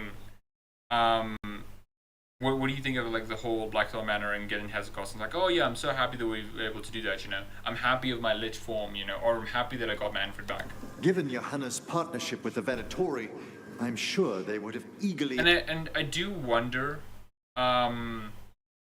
if Bioware did account for the fact that if you didn't do your companion's quest, that there would be different outcomes, right? Because obviously Varric's like very... Emmerich is saying like, oh yeah, if we didn't end Johanna's partnership with the Venatori, her bone construct could have been used to, you know, hinder us. Employed her bone construct had we not stopped her. Puh. I'll have to put together something more useful once I'm out of here.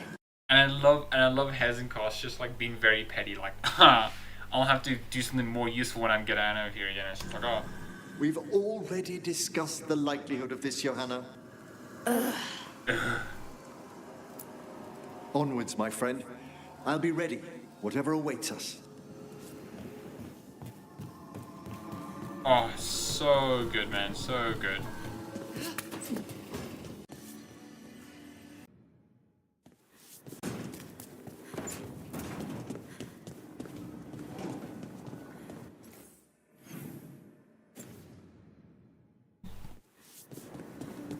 And this is such a sad sequence.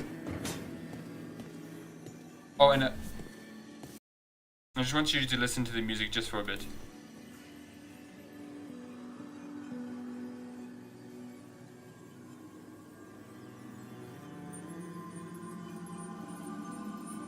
I don't know that Giant Skeleton does in fact... I do know that the Giant Skeleton does in fact appear in the last mission if you didn't do... Oh, does it? Also, hello, Lejon. Hope you're doing well. But he does it, Zelton. Well, that's cool. And someone appears as the Venatori general. Oh, okay. Well, that's cool. I'm glad that the Bioware thought of that then. You know, the Mage General or whatever. Oh, okay. Wait, that's interesting. So that Mage General would have then been replaced by Zara or whoever. It's Zara and whoever. I can't remember her name. Nev's antagonist was. Yeah, Zara, okay.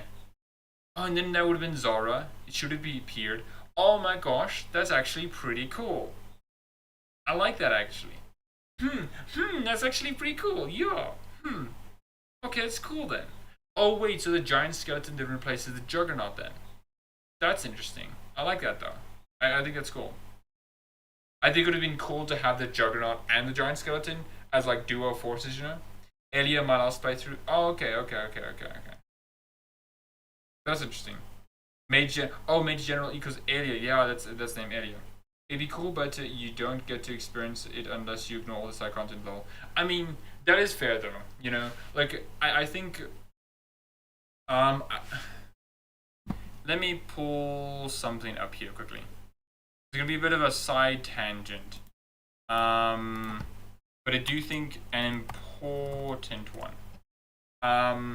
Something I do think that is I appreciate a lot that Bioware does do is that even if there's options we don't like use at all, we never use, it is nice to have the option to do something and not do it. What's the word? It's nice to have the option and not use it, you know. Yeah, so my gamble, and this is what I really do feel like makes Mass Effect, the next Mass Effect game, like, potentially be really good, is when it says, regarding Renegade and Paragon choice, yes, it is true that more people play Paragon, but it would have been meaningless if Renegade had not existed. the ability to choose is stronger than the number of people playing an option, in my opinion.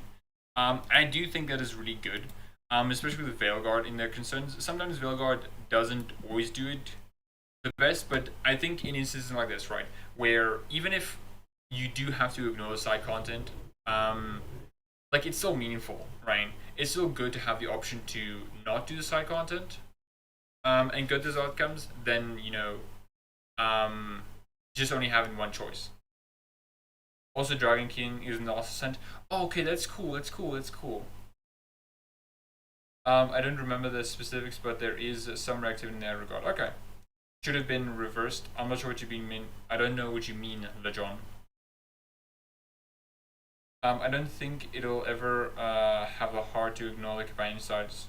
I mean, yeah, same. I won't have the heart to ignore it either, but I do think it is good as there. As much as I hate Veilguard companions suck, so I'm killing them all videos, I think it's cool they made that a choice. Yeah, it is really good that we have the option to like ignore the companion storylines and see them resolve in different ways, you know.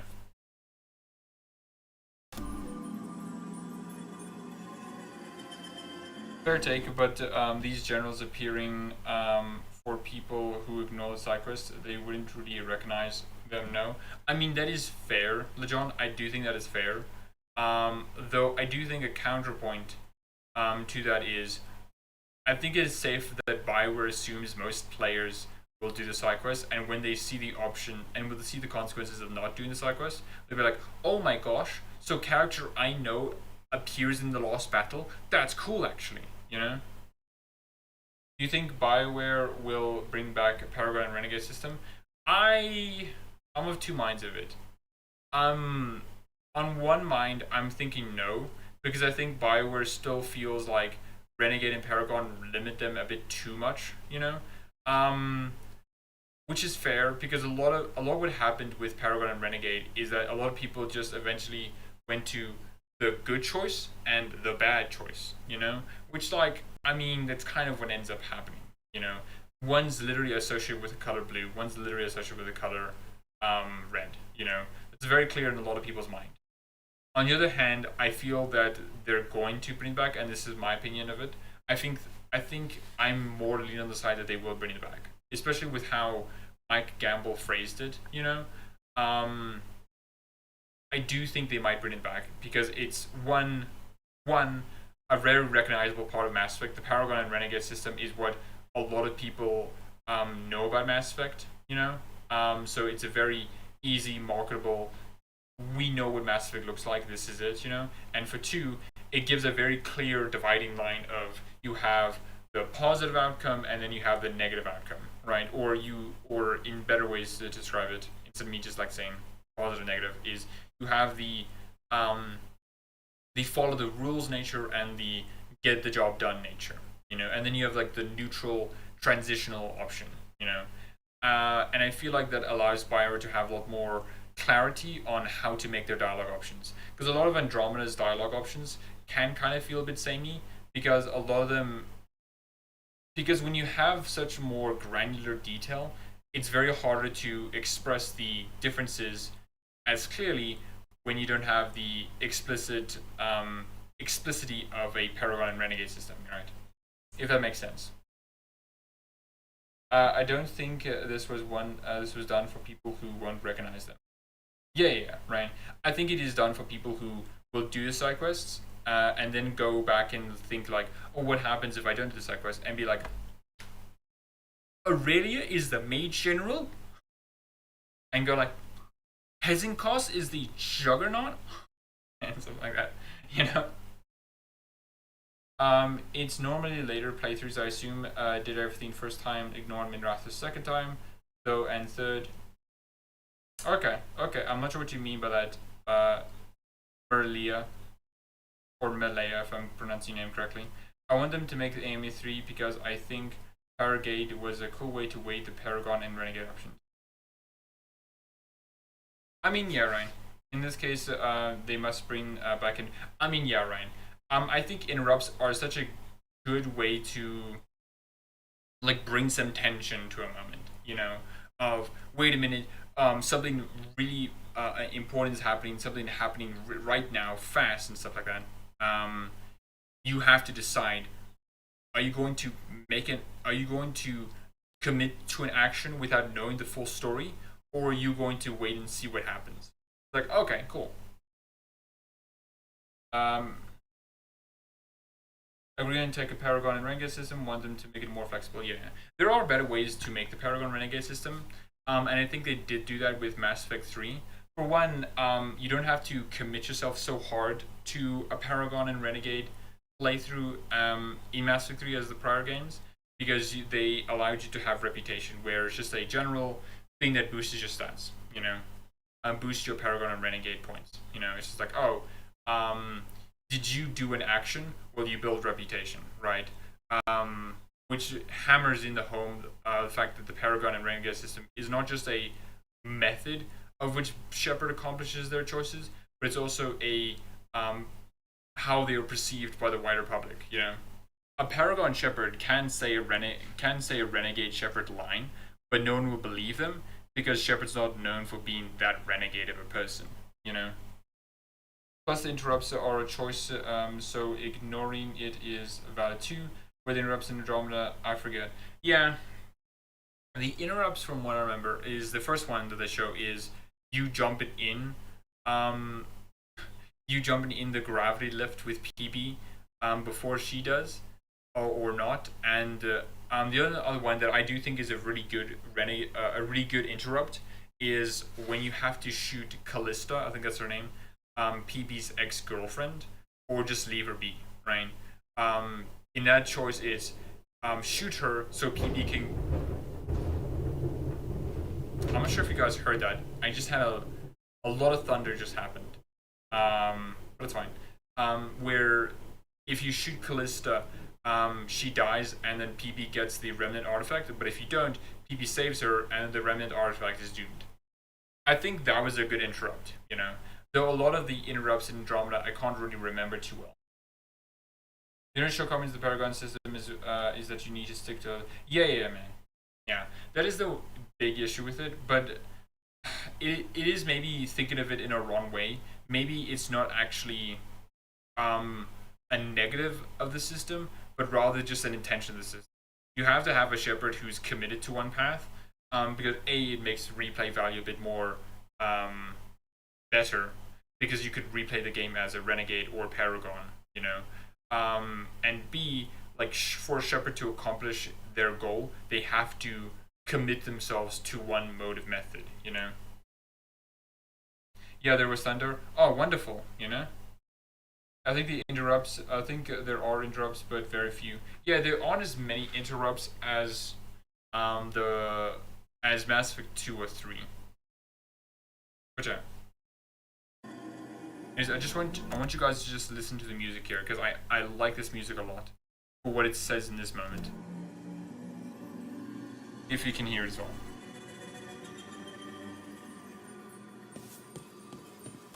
A lot of the music within Act 3, I think, really does hit at the home of, like, feeling very Dragon Age-y. I think a lot of the music in Veilguard is really good, but I think a lot of it feels like if you place it in Mass Effect, it would fit a lot better, you know? But this music, where it's like a creepy, stringy music, you could imagine putting it in Dragon Age Origins and it would fit perfectly with its tone. Yeah, it's just kind of random that all themes in Mass Effect 3, only the Elusive Man requires commitment. Yeah, it is weird, you know? It is weird. I like Paragon for Shepard because in Mass Effect 3, Renegade Shepard was kind of racist towards aliens and yeah, I think that's another consequence of how, and also I don't really think Bio really understood what Paragon and Renegade meant, you know? So I think the Mass Effect team did a really great job for Mass Effect in general, but I do feel like they didn't think out their systems as well as Dragon Age Origins did, you know? Mass Effect 1, its combat, for one, I think wasn't really that well thought out, right? I think there was something within the team where I feel like some of them were confused on what kind of gameplay system they were making. Were they making a shooter with RPG mechanics, or were they making an RPG with shooter mechanics, you know? Especially how the marketing portrayed Mass Effect 1 was very weird. Same, and then the Renegade system is another one where it's like, you obviously are in a space where, you know, morality systems exist, and a lot of the very common ones are evil and good, and I feel like a lot of people on BioWare didn't really understand that. Yeah, it wasn't really a morality system. It was a mode.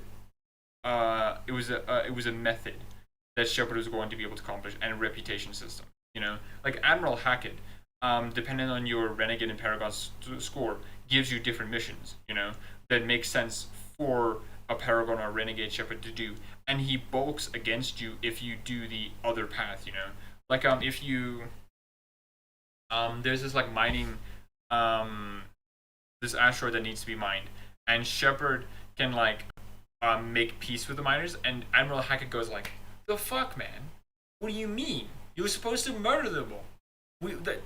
Shepard, you were like a bloodthirsty motherfucker. Why did you not just like murder them all? Why in this one instance did you choose peace of all times?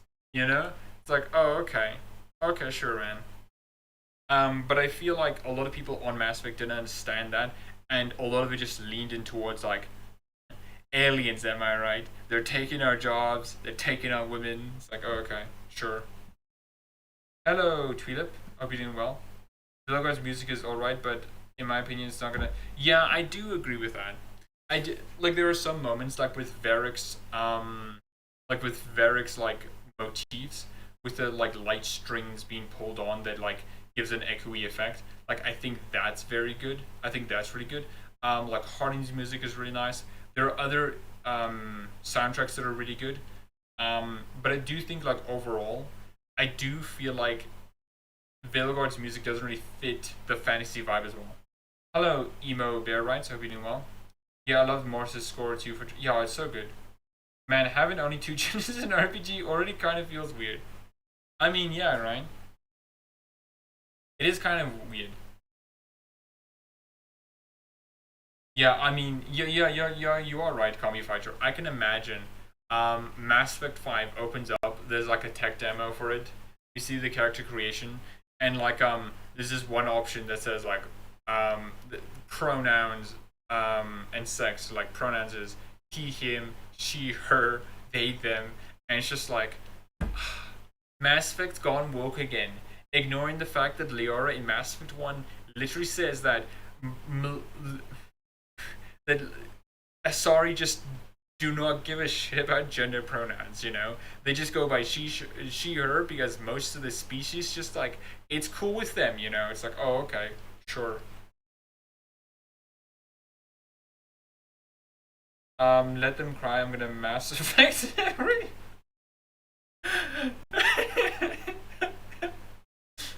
Let them cry, I'm gonna Mass Effect... Wait, no, shit. Let me try again. Let them cry, I'm gonna mass every effect with my non-binary Shepard Jr. Hell yeah, brother. Hell yeah. That's pretty good. That's pretty basic, Zero Ton. Oh my gosh, that's funny to me. That's very funny. Oh boy. It's been days, but I still expect Belle to burst in here with a question or theory to share. And Harding. It was just you. Oh man, and this was really hits me so hard, man. When Nev says like, oh yeah, it sucks that like I'm expecting Ballora to come in and just like talk to me, you know, about like whatever random thing she wants to talk about. And then about Harding. It was just you, me, and her and Varric since the beginning. And I'm like, oh man. Yo, she really is gone, isn't she? She really is gone. There's no like cop out. There's no like she's gonna come out of the ground like in a Titan rage or whatever. No. Harding is legitimately just dead. It sucks so much. And Varric, we're the only ones left who were there at the start. We were never getting out of this unscathed, but every hit hurts. look, I like lesbians as much as the next guy, but Nev and Blara have such a sweet sisterly relationship. I mean, yeah, right. I was very surprised that Lucanus and Nev got together. I was very surprised at that. I'm like, Nev and Lucanus.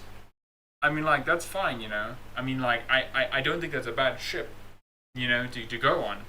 But I was very surprised for it. It really felt like Nev and Blara were being set up more. But I do like that Nev and Blara are just like a sisterly relationship, you know. Howdy, Knight. I'm glad that Hawk armor, they patched in, looks good. Hey, V, yeah, Hawk's armor is pretty good, you know. We could take a slight detour just on a less depressing topic, you know. I also find it very funny that the Hawk armor they imported wasn't any of the other ones like the warrior or rogue. It was just the mage one, which like makes sense, you know, because like I mean, come on, you know. Oh wait, I got this one's really good. It's a mod on the Nexus, but this is just like, oh man, that's Hawk. That's just Hawk, man. Oh, I've missed you. That's just Hawk, man. Oh. Welcome back, brother. You've been missed. Oh, man, dude. Oh, you know what would have been so sad? If Veilguard didn't have Rook, but it was actually Hawk again. You know? And Varric and Hawk were like, glad to have you back again, buddy. You know, saving the world again. Like, someone's got to do it, Varric. Might as well be me. You know, it's just like, yeah. And then Solus tricks Hawk into being delusional about his dead friend. And then he's just like, oh, that would have been so worse, man. Oh, man. Oh, I would have hated it so much.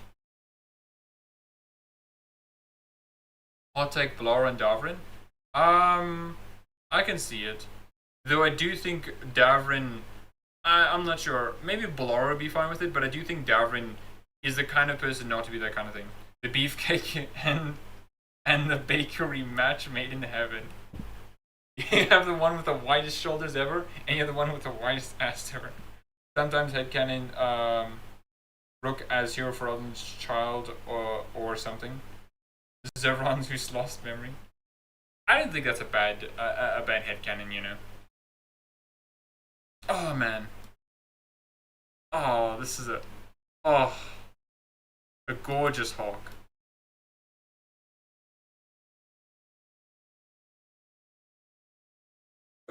I don't know how Solus made you forget what happened to Varric.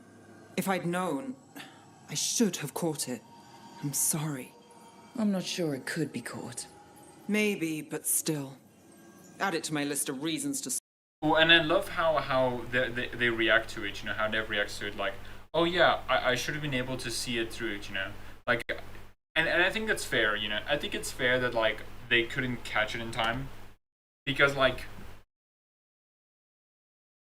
I think it's fair for when someone died, especially in the circumstances they are in, to not, like, make it such a heavy point, you know.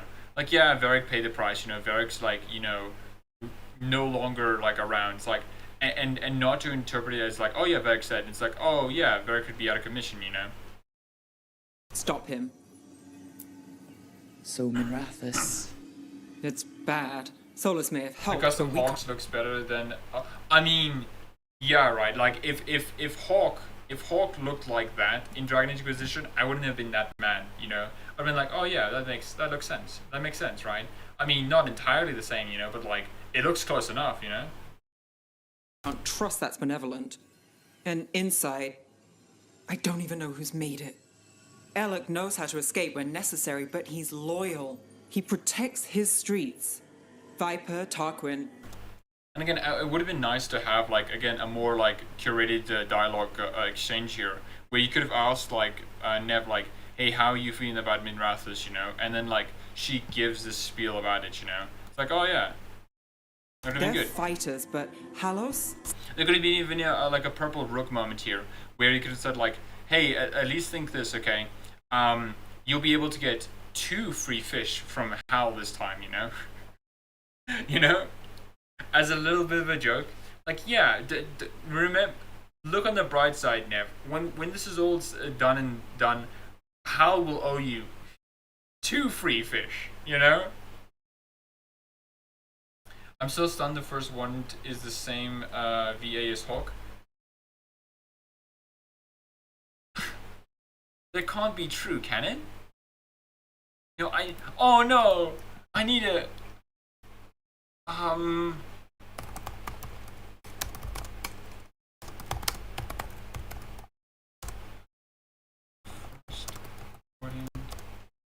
Voice actor.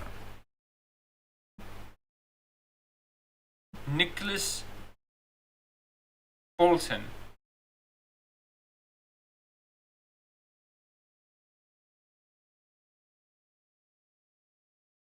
A light, it burns. Huh. Breeders. No. Still rising. Like Star Wars. Okay, come on. Was he actually in Dragon Age 2? I need to know. Master Andromeda. Oh, okay. He was Reyes? He was Master. Oh my gosh, he was Hawk. He was Hawk. Oh no! The first one is Hawk. He's just aged a bit and bald. Oh man, he is Hawk. What a guy. I did not know that at all. I did not know that at all. Well then. I mean, huh. What a range on the guy. Okay, I mean, like, that's cool. Oh, guys, I imagine if I heard that, like, Nicholas Bolton was, like, back on Veilguard, I would have been like, Hawk's back again? Let's go. You know, and it's just like, oh no, it's the first one, and like, oh. Okay. Sure. Alright. Uh-huh. I would have been so sad if I learned that. Oh my gosh, dude. I would have been so miffed. I would have been so miffed. Oh my gosh. What are these roles he's in? Fucking Monkey King hero is back.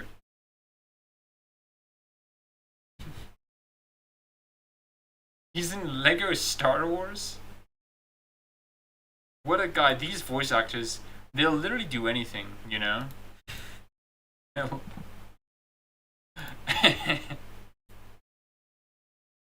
Anyways. Is Carver, I'm a bit older, but still an S. Yeah. Oh man, that would've been so funny, dude. If the first one was Carver, you know? Oh man, dude, that would've been so fitting, you know? I've also been sad as well, you know? To call me a little, I didn't notice until I was told to. That's even worse! I have to find it out this way, you know? I'm sorry to tell you, but one of your favorite characters ever is actually like an ass. He plays an ass in this game. I'm like, oh, okay, sure. There's like 3 characters voiced by Logain's VA in Veilguard. Oh, no way. I need to know. I need to know. What the? Cedar? Huh? Go back. I need to know. Logain's Dragon Age.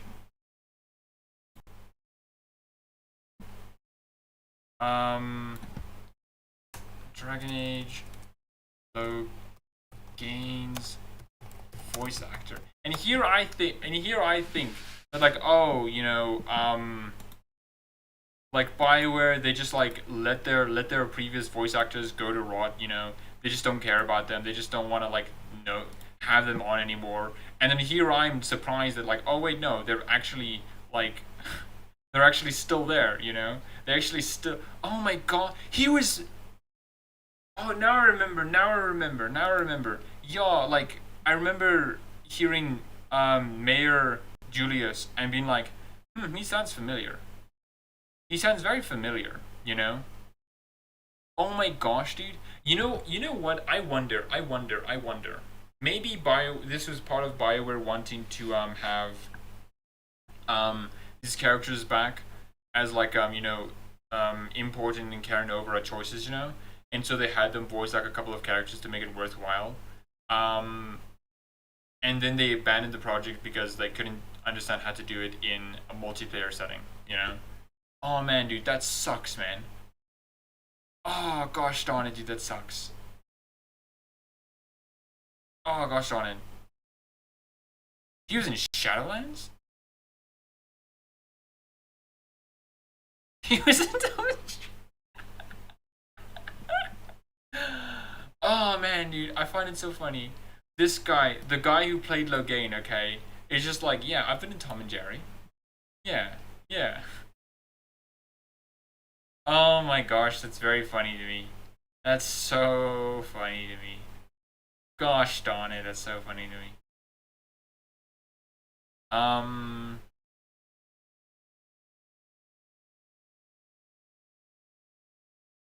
Yeah, anyways. My gosh, this guy has a history of being in video games. Oh my word. Loony antics unleashed. Oh my gosh. That's very funny to me.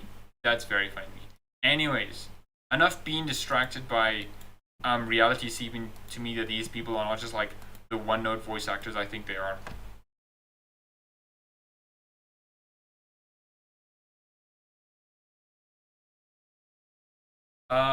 I bet he didn't like the French version of Tom and Jerry.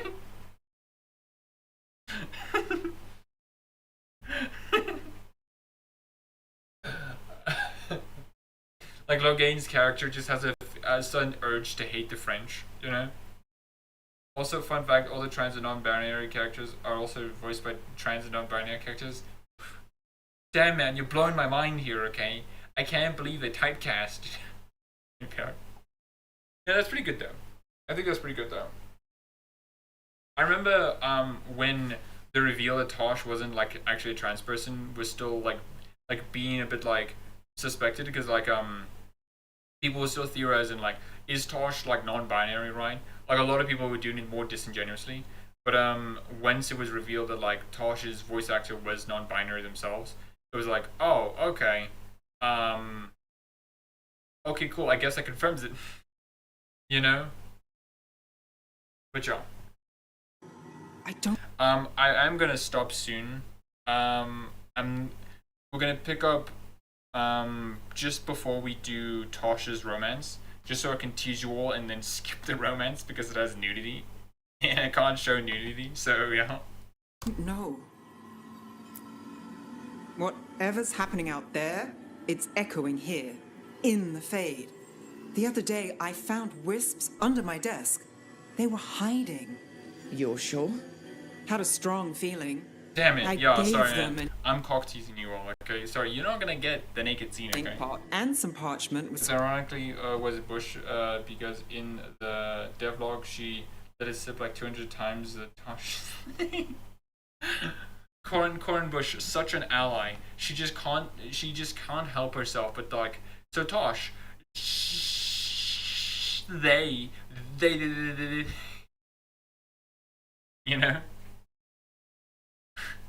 She's like scolding herself like, oh my gosh, I keep forgetting we can't reveal it now. We have to misgender her for a bit, you know?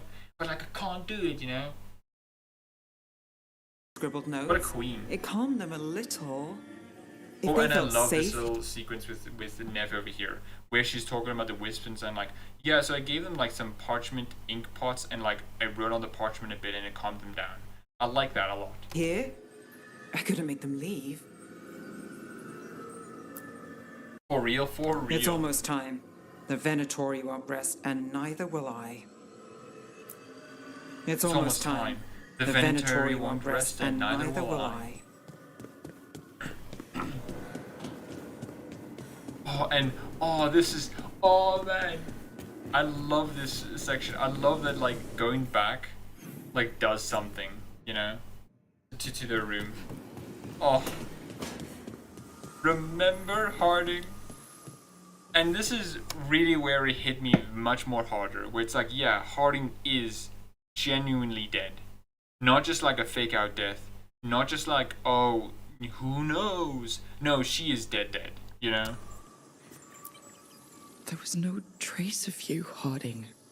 You were just gone. You didn't give up when I was lost, because friends don't give up on each other. And if you're still out there, we will find you. Whatever it takes. Whatever it takes, whatever it takes. Oh my gosh, man. It's so good, it's so good. And I just want to say, I love the progression that we have for Harding's room.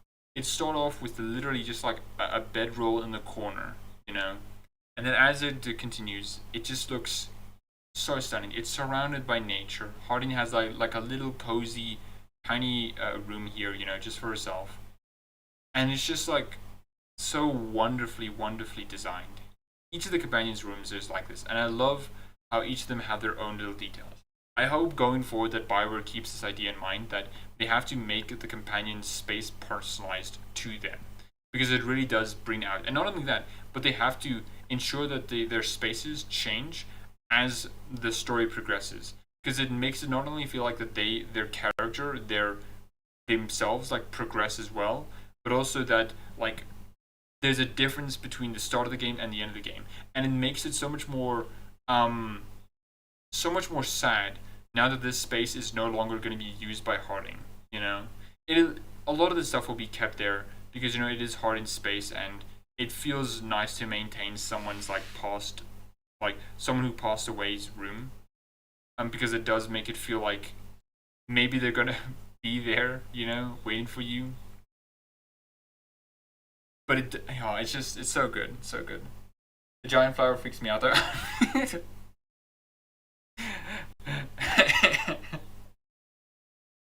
I like that. Yeah, cool story. Sorry, what? I mean, this giant flower is like fucking... Oh. Whatever it takes and one at a time are so cool phrases. Yeah, man, it really is. In my new playthrough, I did the one at a time this time for my elf character, because I want to like just, oh yeah, this is what I'm gonna go for.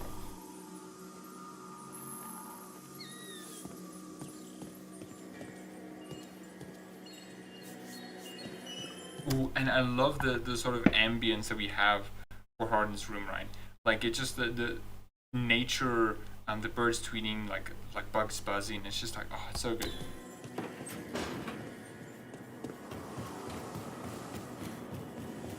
One thing I do want to mention, and I think I've mentioned this last time in the previous stream, I am kind of disappointed we never get to have a conversation with the caretaker. You know, who is the caretaker exactly? At the start of the game, we learned that she's like a spirit who just like, literally, as the name says, caretakes. But that's just like not all of it. We need to know, like, what is she caretaking for? Why does she do it? Why was she working with Solus? Is she related to Solus? Like, we never get these questions answered. Nobody even get to ask, like, why did she want these mementos, right? Is it literally just keep them safe? Is it for her own thing? And she clearly has like some fucking beef with Xeon the Antwictor, for some reason, right?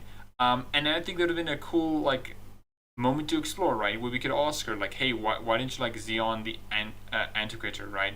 And she's like, well, you see here, and then like some wacky adventure of somehow Xenon like got into the crossroads, stole stuff from her, and she's like been miffed ever since. I like the idea that is Cole. I'm not sure how I feel about that theory. Do they use they them? I wasn't sure. I remember like everyone referring to them as she. I'll switch to they them just in case, you know. But like the caretaker, like they could have had some. They could have had a lot of exploration of who they are and what they do and why they do it, especially because they work alongside Solus in the lighthouse. I would have liked to see that, you know. Sure. But as for like the caretaker being Solus, I'm not sure. Everyone is Solus. For the caretaker being Cole, I think that's an interesting theory, though I'm not sure how likely that is.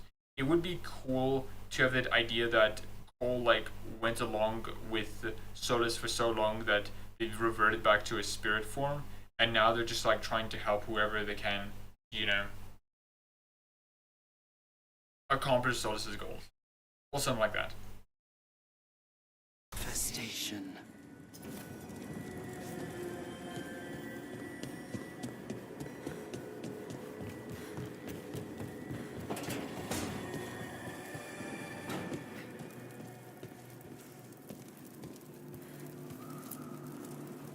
I keep asking myself, what if I'd been faster on Tearstone Island? I should have pushed myself harder. Would Harding still be around? You can't know that. None of us can. She's a hero. Without her, Lucanus would never have gotten his shot at Gillenane. And Bellara. If she hadn't gotten rid of those wards, we wouldn't have made it in time. We'll get her back. Whatever we do. Damn right we will. I sent my own messages to the wardens before you came back. Haven't heard from them. Hope we do. It's gonna be a pain to fight a blighted god with only 2 of us wardens. Come on. They'll be carving statues of us in Lavendel after this. Oh, and I love how your faction influences the dialogue of these sequences, you know? And I just like, it would be a pain for just 2 wardens to take down the blight, you know? It's like, come on, they'll be carving statues of us when we're back in Lavendel. I'm like, oh man, dude, I hope so. But in all seriousness, we left Lavendel a better place than when we found it. Evka and Antoine are leading the other wardens now. And I didn't talk about it, but there was this mission where it was something titled like Something is Changing, where we explore like the blight is changing, right? Like something about the blight is different from what we know about it like currently in Veilguard, right? It's not being controlled by the gods, and it's being controlled by some other force, you know? And I like that quest a lot, especially on the way it ends, where the blight can be like stopped in a much more visible and what's the word? Visible, understandable, easier, something like that, where we can stop the blight and that can actually recede, and where what the blight has been covering was this grove of greenery, you know, of these plants, birds, and insects, you know. And I like that quest a lot, you know.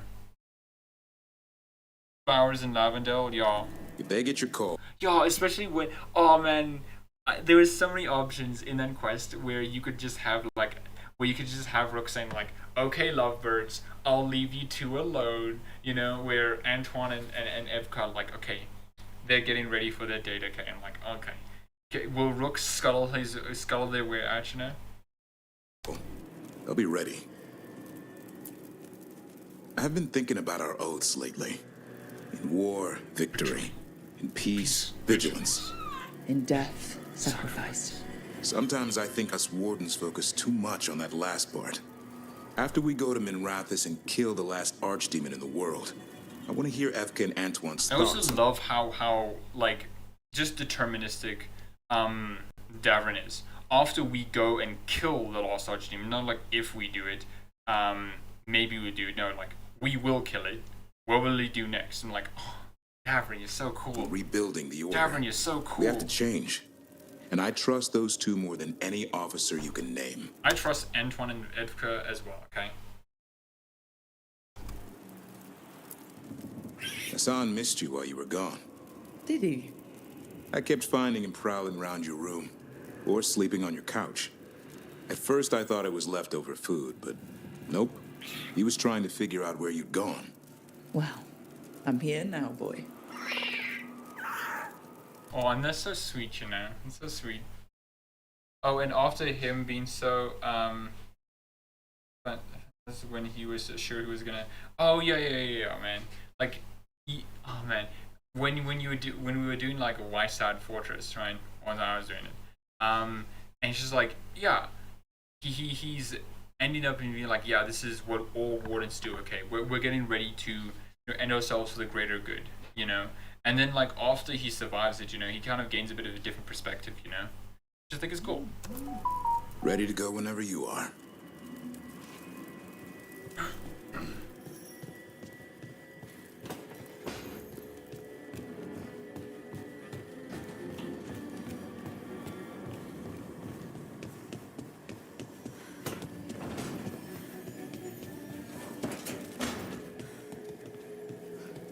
Mierda. Despite the cost, Gillenane is dead. We should still count it a victory. I knew you wouldn't miss twice. Are you okay?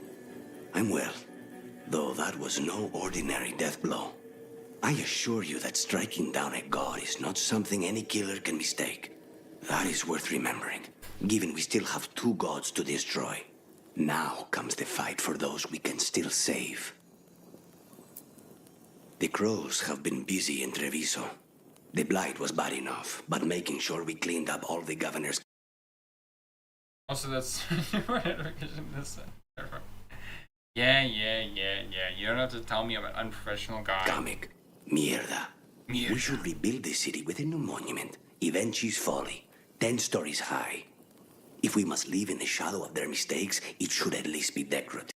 And that's such a crow thing to do, okay? You build a statue to your enemy and call it like their folly, you know, and make it like the most gorgeous thing in existence, okay? The whole point of it is just to make fun of you, okay? It's just like, oh, that is such a crow thing to do. Treviso will be free. Mierda. Treviso will be free. Okay. When you are ready to end this, Spite and I will be at your side. When you are ready to end this, Spite and I will be at your side. Yeah. Sure thing, buddy. Oh, and this is where I got a bit confused, okay? Where I was like, oh wait, huh? How does this work again? Oh yeah, the kitchen is when I make final preparations. Shout out to Ivechi for being a non-binary villain. And for no reason. Yo man, I was very surprised on that, you know. They didn't like telegraph it. I was very surprised, like, oh, non-binary. I guess he is.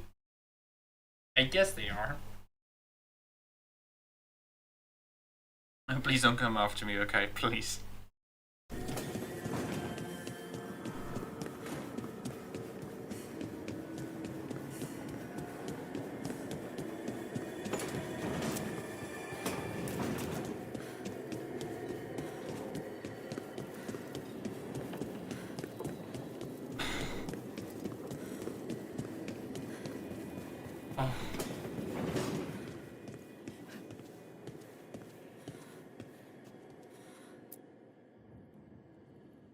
Hey, Varric.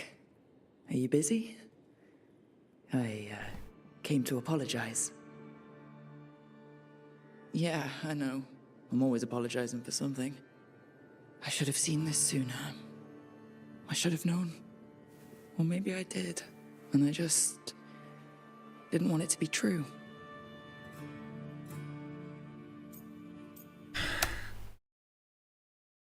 Oh my gosh, man. And I love this, like, just section so much, you know? Just the way you can just... all the ways you can express this moment. It's just so true to, like, what you can feel about Varric in this moment. Like, you can be very, like, humorous about it. You can be very, like, straightforward, like, very blunt about it. You can be very sad. You can be very, like, angry, you know? Very unsure. Yeah, I myself noticed the last time... so they were mentioned not enough times around. Yeah, the same as well, you know.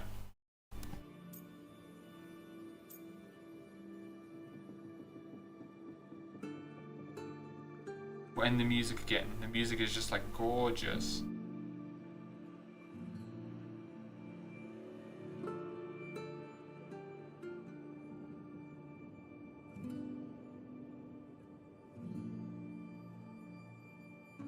And it's just like this wonderful piece, you know, to not only for when Varric like is alive, you know, it's sort of like he's distant, he's kind of lost, you know, he's not his prime self because he is like crippled and bedridden, you know, but then it gets a recontextualization, you know.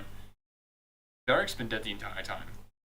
It's been a sort of like wispy afterlife kind of stream music. If I know those aren't particularly the correct words, but it feels correct to me, where it's this idea that the music is reminiscent of someone who's passed on long after, and you're just hearing like their echoes after it.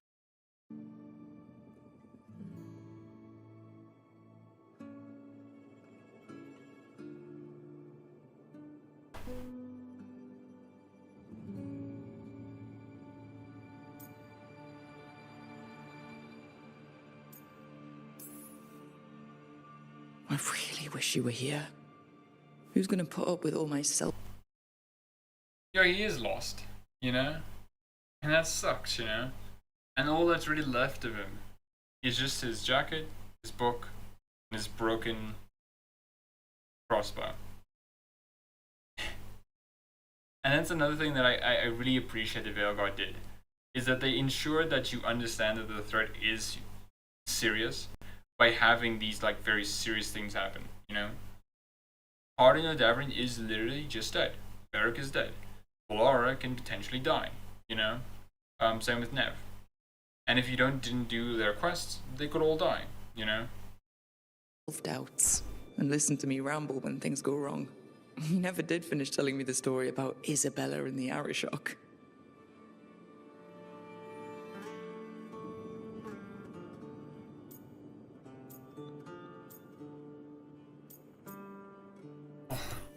And I think when I do my other playthroughs of characters, right, where I'm gonna try to be more like jokey or like a little more serious and whatnot, I think even with this moment, I'll still say thanks for everything, you know? I feel like for all rooks, it's such an appropriate dialogue choice to have. Just say like, yeah, thank you, Varric. Yeah.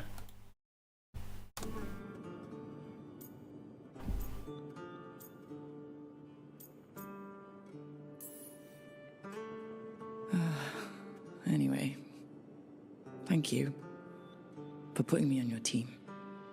For being the voice in my head that told me I was good enough when I didn't believe it. So, I'll go out there and do this. For you. And Harding. And Balara. And everyone else we've lost. Goodbye, Varric.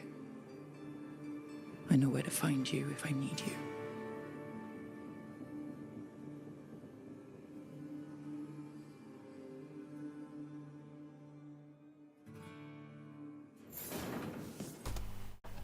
And that's the thing where I'm gonna end it off, you know?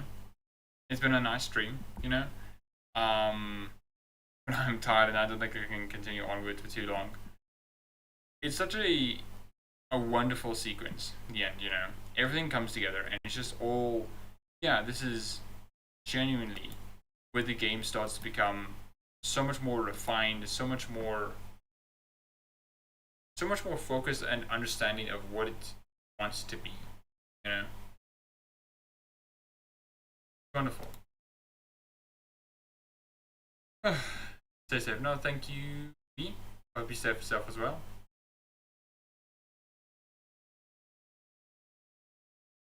Yeah. We will hopefully be able to finish it next stream, though I doubt it. It's long, the next sequence, you know. Especially because it's a lot more intricate and I have a lot more things to comment on, you know. Sure. The thing I think I might mention, or just like at least show, that I want to show it, is my elf rook. Where are you? Ooh. Oh, I love how my elf rook looks like. Oh, gorgeous. Gorgeous, gorgeous, gorgeous, gorgeous. But yeah. Wherever tomorrow is work site, I mean, yeah, Kami Fighter. The Christmas holidays is over. You know, the new year begins, which means working again. But yeah. No, thank you for joining the stream, Zoltan. It's really nice. Thank you as well, Kami Fighter. Really nice having you here. Yeah, it's nice seeing you again as well. I think, because it is going to take me a while to finish the script and the video for Veilguard, I might live stream Dragon Age 2. Well, I have to think about that. But yeah. Anyways, I hope you all enjoy your day. Or night in this instance for me. Sure.